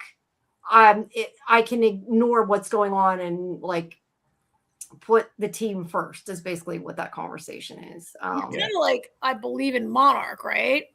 And he misses them both, right? Yeah, I think it's also that he misses. And his lamp didn't work. And they have working lamps. But he didn't want to do what his father decided because his father decided it. So there was also that. So yeah, he's coming back to work with Monarch, which we already knew he was going to do. I mean, right. We knew that. All right. So then they're going to turn on the Suzuki device. And when they do this, it opens up the portal, whatever we're calling it. Rift. To the Rift. And he's enjoying seeing the Rift like that, but then he suddenly gets a message. I forget exactly what the message says. He's getting sucked into it, and he's almost. Oh, that's right. Yeah, and he's like, "Turn it down, turn it down." He's like, "I turned it off." But the point is that he's getting a message that is from his past self when he was stuck in Access. I guess. I mean, the point was that It was his voice. You couldn't tell that was his voice. The point was that they were trying to open the rift and control it, right? They're now able to open the rift, and no Titan comes through. But yeah, he gets the message from himself back in 1961 or 62 or whatever, right? Did you not get that? Which we saw young Lee in season 1. We saw him say that, right? Like, yeah. Did you not catch that, AJ? No, I actually thought it was his father. Oh no, it was himself. No, it was Kurt Russell's voice. Or not Kurt Russell. Wyatt Russell. Wyatt Russell, sorry. Yeah. And I remembered we saw him when he's in Access Mundi in season 1, and he says, like, this is Lee Shaw, my crew is I don't remember. whatever. Yeah. He also, that is the other point, AJ. He also did say this is Lee Shaw.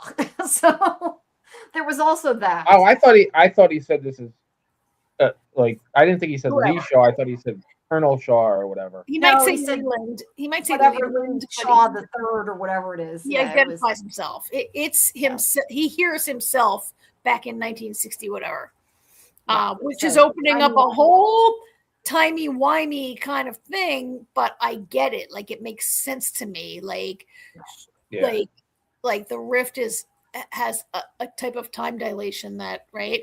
To me, this part made more sense, and I can get down with it more than the whole, like, Kate being a conductor of which is, I think, funny because this is the more far out version of the science than what we saw with them. I mean, what do you think? Why only Kate? Why does Keiko not hear that? Well, that I don't know. That I have no idea, especially considering Keiko has felt the vibrations. Yeah, I think either of them could have done it. I guess now it's because, unfortunately, this whole psychic link thing that Kate's got going on with Titan X. Yeah. Which we're going to see one more little bit of that before you're done, right? You got a couple more spots here? Yeah, I think hold on. I think there's a couple more. That was the main one. Oh my God. Yeah, there's the... No, there's just Suzuki being like, what the fuck? Look on his face. That was all I had. Was there something else? Well, what about the part where what, AJ? Keiko says that's a cry of help or something. The dumbest part of the whole episode, where Keiko plays the vibration, the recording back for Kate. It sounds like whale callings, right? It just sounds like whale songs. Kate's like, do you hear that? It sounds so... It's in pain. It sounds like panic, she said, right? Yeah, it sounds like it was lost or something. Yeah. She said it sounds like panic. And I'm like, wait, how would she even? It didn't sound like, to me, it just sounded like whale calls. I'm like, come on, Kate. But we're supposed to believe now that the Titan is in distress. And that's Kate speaks Titan. Kate speaks Titan, and it's in distress, supposedly. I don't know why. It seems to have a good time rampaging over the planet, but whatever. Yeah. So. Anyway, what a cliffhanger. All right. That's a big cliffhanger. That's a huge development. Yes. Yeah. With Lee. And the last couple minutes were really cool. Yep. All right. Well, we got one more. End of that. You guys got For All Mankind. I'll pop back in when you guys are done. But yes, as Dieter said, please check out the teaser if you haven't seen it. That's on social media. You can see my quote. Yay. Also, I'm going to do a video. I don't know if I'm going to do on the teaser, but at least on the episode titles and stuff, I'm going to try to get from video out. I'm working on it. Okay.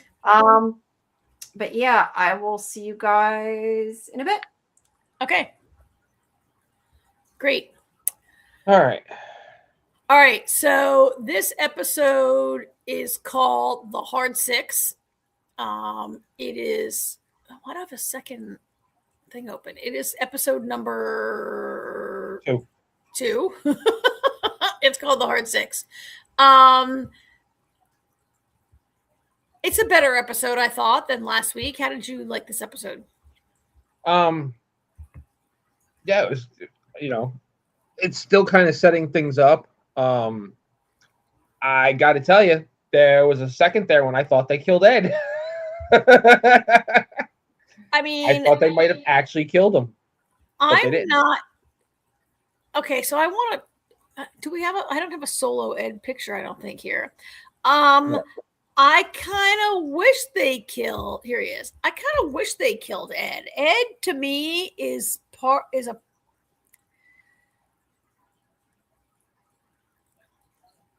Ed to me is one of the reasons why the last season and this season have maybe not lived up to the first 2 or 3 seasons. I feel like the show's commitment to Joel Kinnaman, who I looked it up, he's 46 in real life, and he's supposed to be like 86 in this, right? Yeah. And their commitment to Ed, I feel like the willingness to kill off a lot of the legacy characters was admirable and paid off, but their commitment to Ed is at the cost of developing other characters. Like, I don't really care about Kelly. I don't really care about, right? Like they by hitching on to Ed, who now is just a crotchety old crank.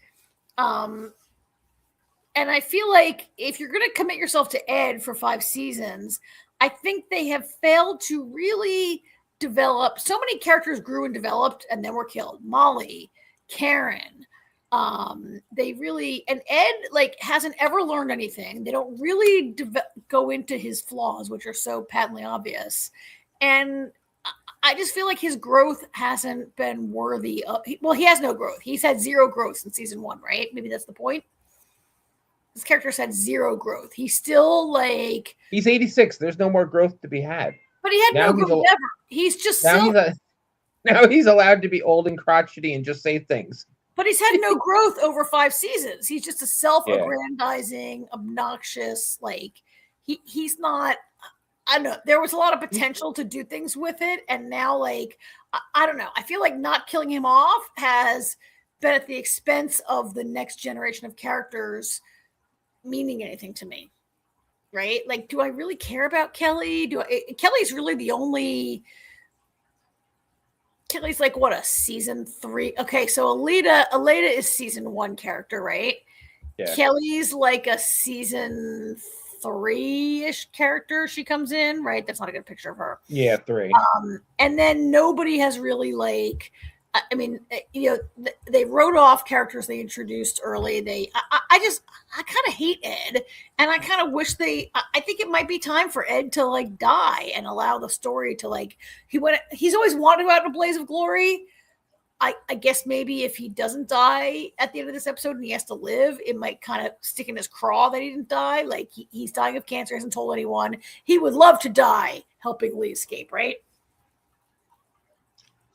So I have a question, and we're not really going in order here or anything, but so there's that scene with him and Alex when Alex is like, hey, what are we doing about Lee? I really want to help. And Ed's like, screw you. You're not helping shit because, I've been asking you to go to, these secret, resistance meetings. Yeah. And you say you're going to go and you never show up and now you want to help. They're like, screw you. You're not helping shit. At first watching it, I'm like, Ed he's such an ass. He is. But then the way the episode ended, I was like, oh, you know what? Maybe I need to look at that again. Do you think do you think there's any possibility? Because he was overly harsh about it. I mean, Ed can be harsh, but there's different degrees to Ed when he's like that. And I almost feel like he was so over the top with it that I was almost wondering if maybe he actually was doing that to protect Alex because he knew this was not going to be like Alex got his whole future ahead of him, and to get involved in a jailbreak is not the best thing for his grandson. I guess, and yet Ed didn't hesitate for a second to put 7-year-old Alex to crawl through the vent to steal whatever they needed for the Goldilocks heist last season, right? Like he used his but that was different. That was a little different. I don't know. So when I watched that, I thought, God, he's learned nothing from how he treated Shane. Like he was such a dick to Shane, right? And Shane died, and he seemed to have a little regret for a while, and yet he's just as harsh because there's like he was harsh. Shane deserved. What? Shane deserved it. Shane was like a little boy and he was afraid of his dad. And Ed was that dad who was like, are you going to cry? I'll give you something to cry about. Right. Like I was kidding. You're kidding. All right. And And then he's treated Alex just like he treated Shane, like all those years ago. Like he hasn't really learned anything. And there's part of this episode where Alex says, you know, Grandpa, you can be a real asshole sometimes, and he walks away. And then Ed looks kind of like he feels bad, but Ed's not capable of learning, right? Maybe that's the point of Ed's character. Maybe the point is that he's just because him and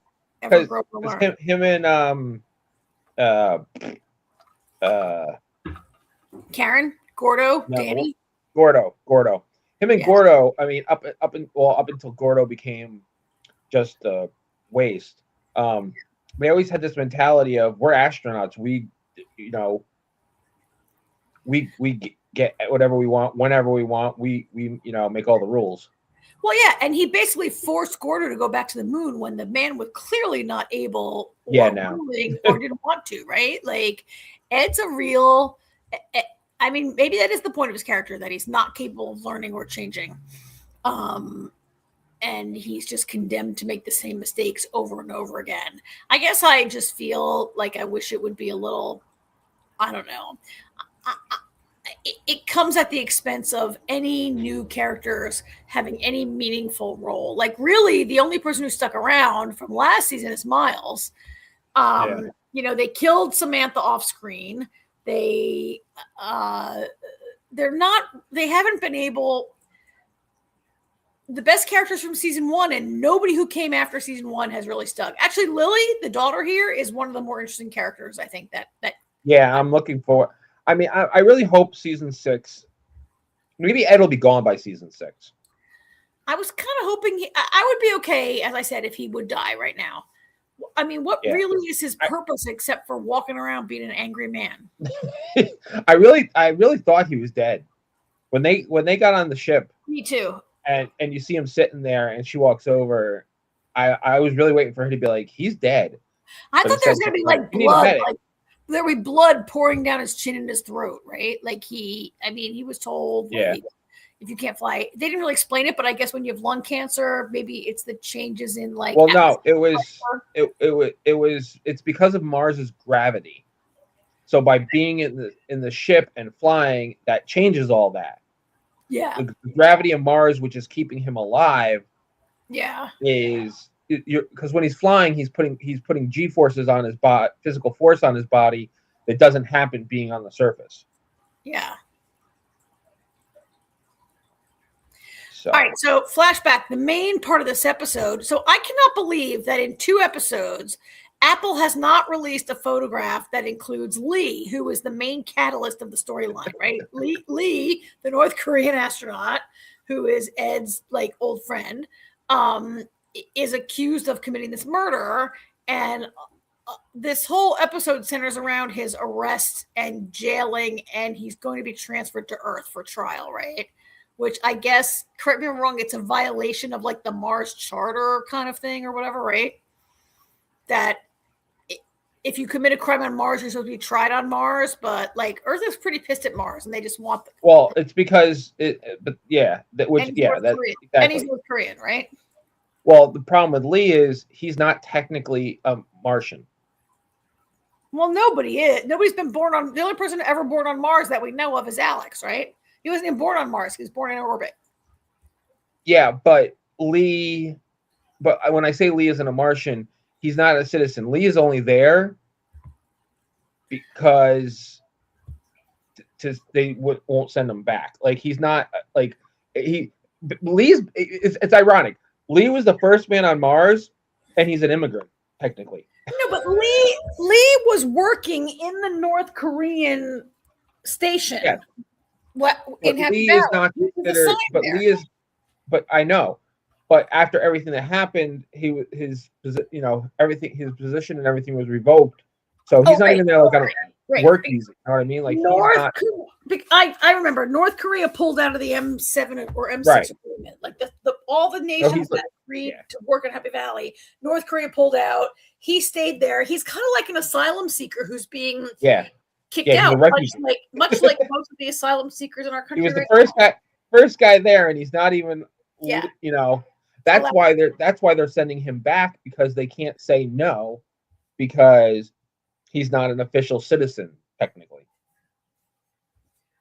Yeah, and because I think a theme of this season that we're seeing is that so I'm just going to put a picture of Boyd because we don't have pictures, but the police force is called the MKP, MKD, MKP, MPK. MPK. They're the Mars I don't even know what it stands for. Police Killers. There it is, MPK. The Mars Police Killers. I don't know, the MPK they're called, right? And they're like the military force, and they are pretty fascist, right? Like ever since the Goldilocks episode, there's a real crack to, and I get it, kind of like you had an insurgency, and yet how do you like the part of this show where there's a lot of like the conflict is institutional, right? Like the people on Mars are trying to have a society, and the powers that be, the people on Earth are like, we want all those minerals, but we're kind of mad how much money we have to spend to get those minerals. And there's a big like, right? Like I kind of like that part of the show. I know a lot of viewers could be maybe get bored with it, right?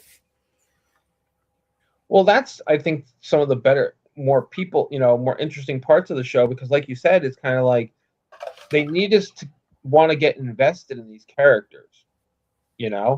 Like they've kind of, I mean, honestly, they've really cut down on main characters in this show.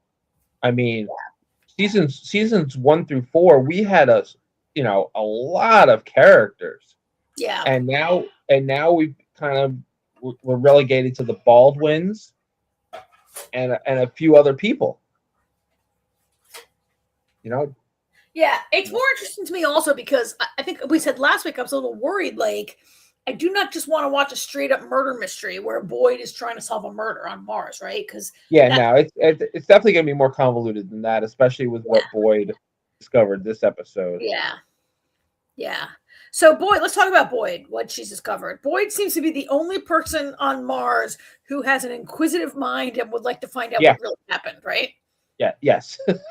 Completely agree.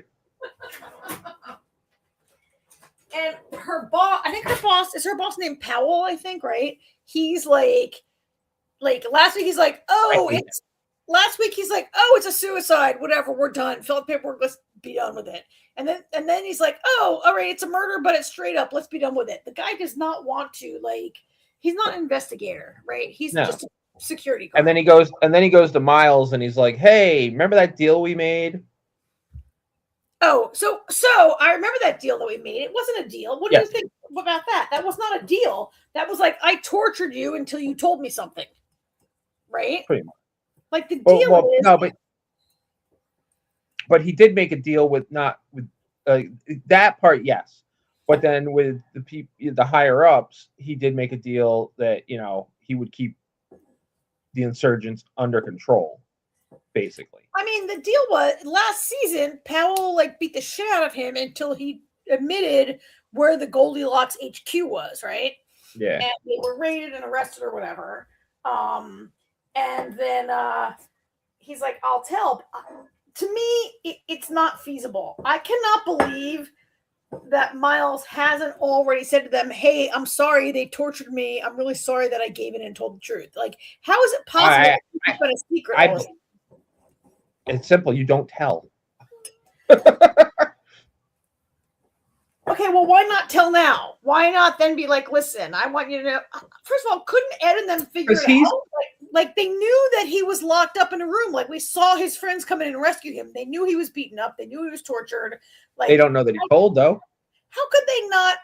It just seems to me to be a kind of a weak, blackmail attempt.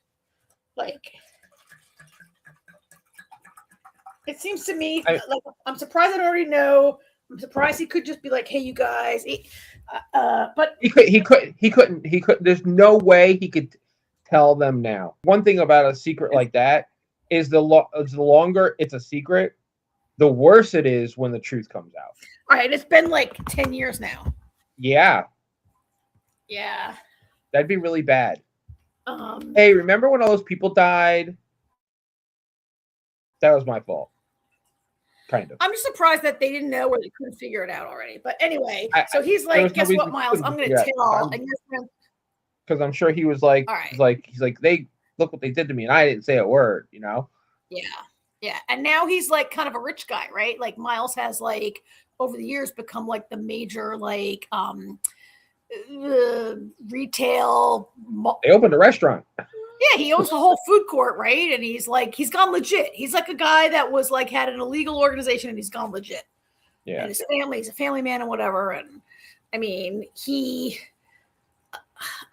I guess I shouldn't bitch about it. The important part is that Pell's got leverage over him and it's gonna like drive Miles's actions.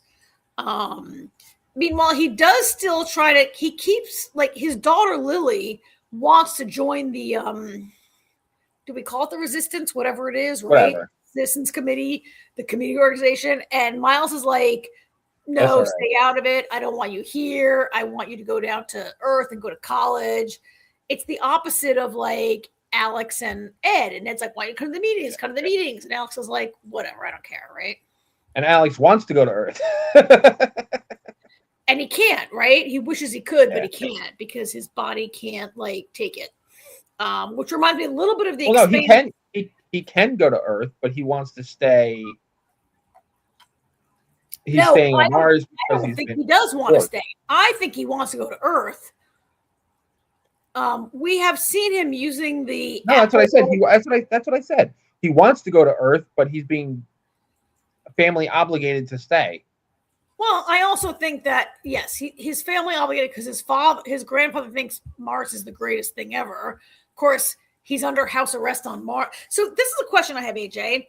Why are they extraditing Lee to Earth, but Ed gets to stay on house arrest on Mars? Why wasn't Ed? It'll kill him.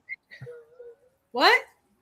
It'll kill him. Well, I mean, but the event happened 10 years ago. He's been under house arrest for 10 years since the Goldilocks, right? I don't remember the reason behind it, honestly. Well, we never saw it. It was just like a headline. Yeah, it was something to do with. I mean, Ed committed because he was found guilty. He was found guilty on Mars. It was something about there was I forget. There was more to it. I forget what the hell it was. Basically, if they send him back to Earth, they were gonna like put him on death row. Oh, Jamie, MPK, Mars Peacekeepers. Thank you. Thank you.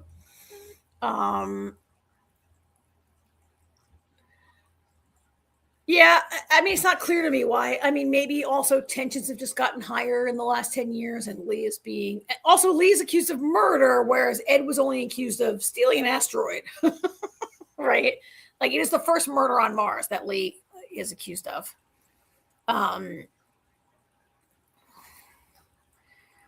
So we have two simmering backstories. One is Aleda, who is now the CEO of whatever that company is called, Dev's company, Helios, right? Yeah, I was right. Hold on a second. What? Go ahead. Ed's on house arrest on Mars rather than Earth, primarily related to age-related health concerns that make a trip back to Earth's higher gravity physically impossible. Okay. Fair enough, but Lee will probably be murdered in prison by the North Korean government, just like Samantha was murdered in prison by the Soviets, right? Yes. I'd say they have health concerns also, but whatever. Yes, but it's not the same thing. I know. All right. Yes. And they don't even know that he has lung cancer, right? Like nobody knows. Yeah. Yeah. It's just because he's old. They don't even know that it would definitely kill him. And it's only because the doctor is his best friend for like the same doctor that's been on the show for like, season 4, season 3. All right. I don't know where we're going to go with the Aleda storyline and if it's really interesting because we've got her as the CEO. Dev is still a gigantic pain in the ass who only wants to I don't even know what his deal is. He wants to build a new city on Mars. I mean, I understand what Dev is trying to do, but Dev is still being Dev. Yeah. Like in theory, his idea is great. Like, if we have real housing for people to just live here and not only live here to work here, it's in essence, if Dev gets what he wants, it creates the freedom that Mars is looking for. He wants like a full free society on Mars, like it'd be another country, another state, or whatever. Kind of like we have in The Expanse, where it's highly militarized, but it's a populated free planet. So in theory, it is a good idea, but Dev is so single-minded that it comes at the expense of a lot of other stuff. Right, like Ed goes to see him, and he's like, "I'm sorry, I can't help Lee because Dev doesn't care about anybody except himself, really, right?" Yeah, I mean, he even cut Alita off at the knees too in the first episode by announcing this plan. Oh yeah, without even asking her, and she's the CEO, right? Never tells her. Yeah, he only really cares. He's a lot like Ed. He is. Right? Like so self-centered, only cares about himself, only does what's good for him. And Dev's like, whatever, I don't, sorry, Lee's got to go, whatever. I can't get distracted by building my city. Like, I'm looking forward to Dev's comeuppance. And I don't know if it'll happen because, like, Dev and Ed are both, like, they're so not self-aware. Like, they can never have a comeuppance because they can never. It's actually funny because feel bad. I keep waiting for Dev to have growth. No growth at all. I mean, I thought when Karen stole his company from him, maybe, but no, right? That was great. That was great. That was a great moment. Then they killed her.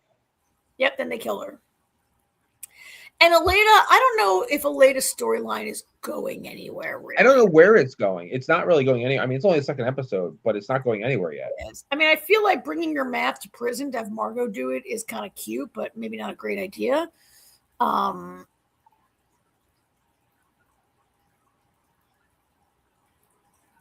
And so then we have this other part where Ed goes to the governor, Lenya, they call him, right? He goes to this. Now, this guy's a cosmonaut also, right? But he actually acts like a giant bureaucratic asshole in these scenes. Well, right? he is now. Yeah. And he's been around since what, season 3? Yeah. And now he's the governor. And he actually is like, oh, didn't Lee do this and that? Didn't Lee like pull a gun on you? And Ed's like, you mean like 30 years ago when he was afraid and didn't speak English? And I mean, everything it's taken out of context. It is because that's what bureaucrats do, what fascists do. Yeah, to fit his narrative. Yeah. And so really, so I keep going to say these words, but they kind of gave Ed no choice. But like, oh yeah. I want to be like, hello, Dev. Hello, Lenya. Have you met Ed? Of course he's going to go on this rescue mission, right?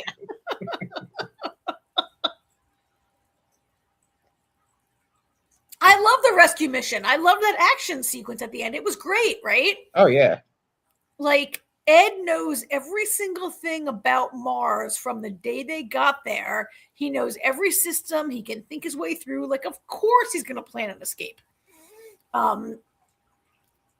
And I think Powell deserved it. Like, okay, you know how in this episode they're taking Lee to be transferred.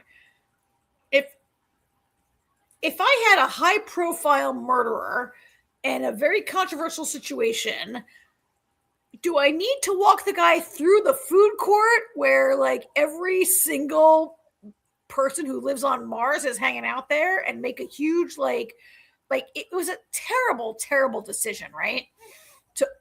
I mean, I guess it just shows how Powell and the MPK don't really know what they're doing. There's never been a murder on Mars. They walk him right through the food court, and his wife is walking along behind them, crying and screaming like, "This isn't right. This isn't right. Help me!" Right? Yeah.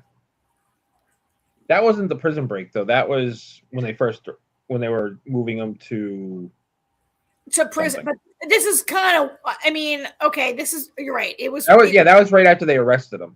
Yeah, and this was kind of what like got Ed go. This is Ed's watching in this slide I have up, right? Ed's like, everybody's getting pissed off. But like, I guess where I'm going, it was a bad decision to like get the community riled up against you, right? Lee's a beloved guy. He's lived there for 30 years. It It was kind of dumb. It's what gets Ed going. And he plots this escape. First Ed gets himself arrested, so they won't. I was just gonna say that was great. I love when they put him in the cell. They're like, you're not supposed to take that off. Mm-hmm. He's like, duh. And they put him right in the cell next to the guy that he wants to talk to. I wonder if it's because those guards they might be the only two cells. They might be.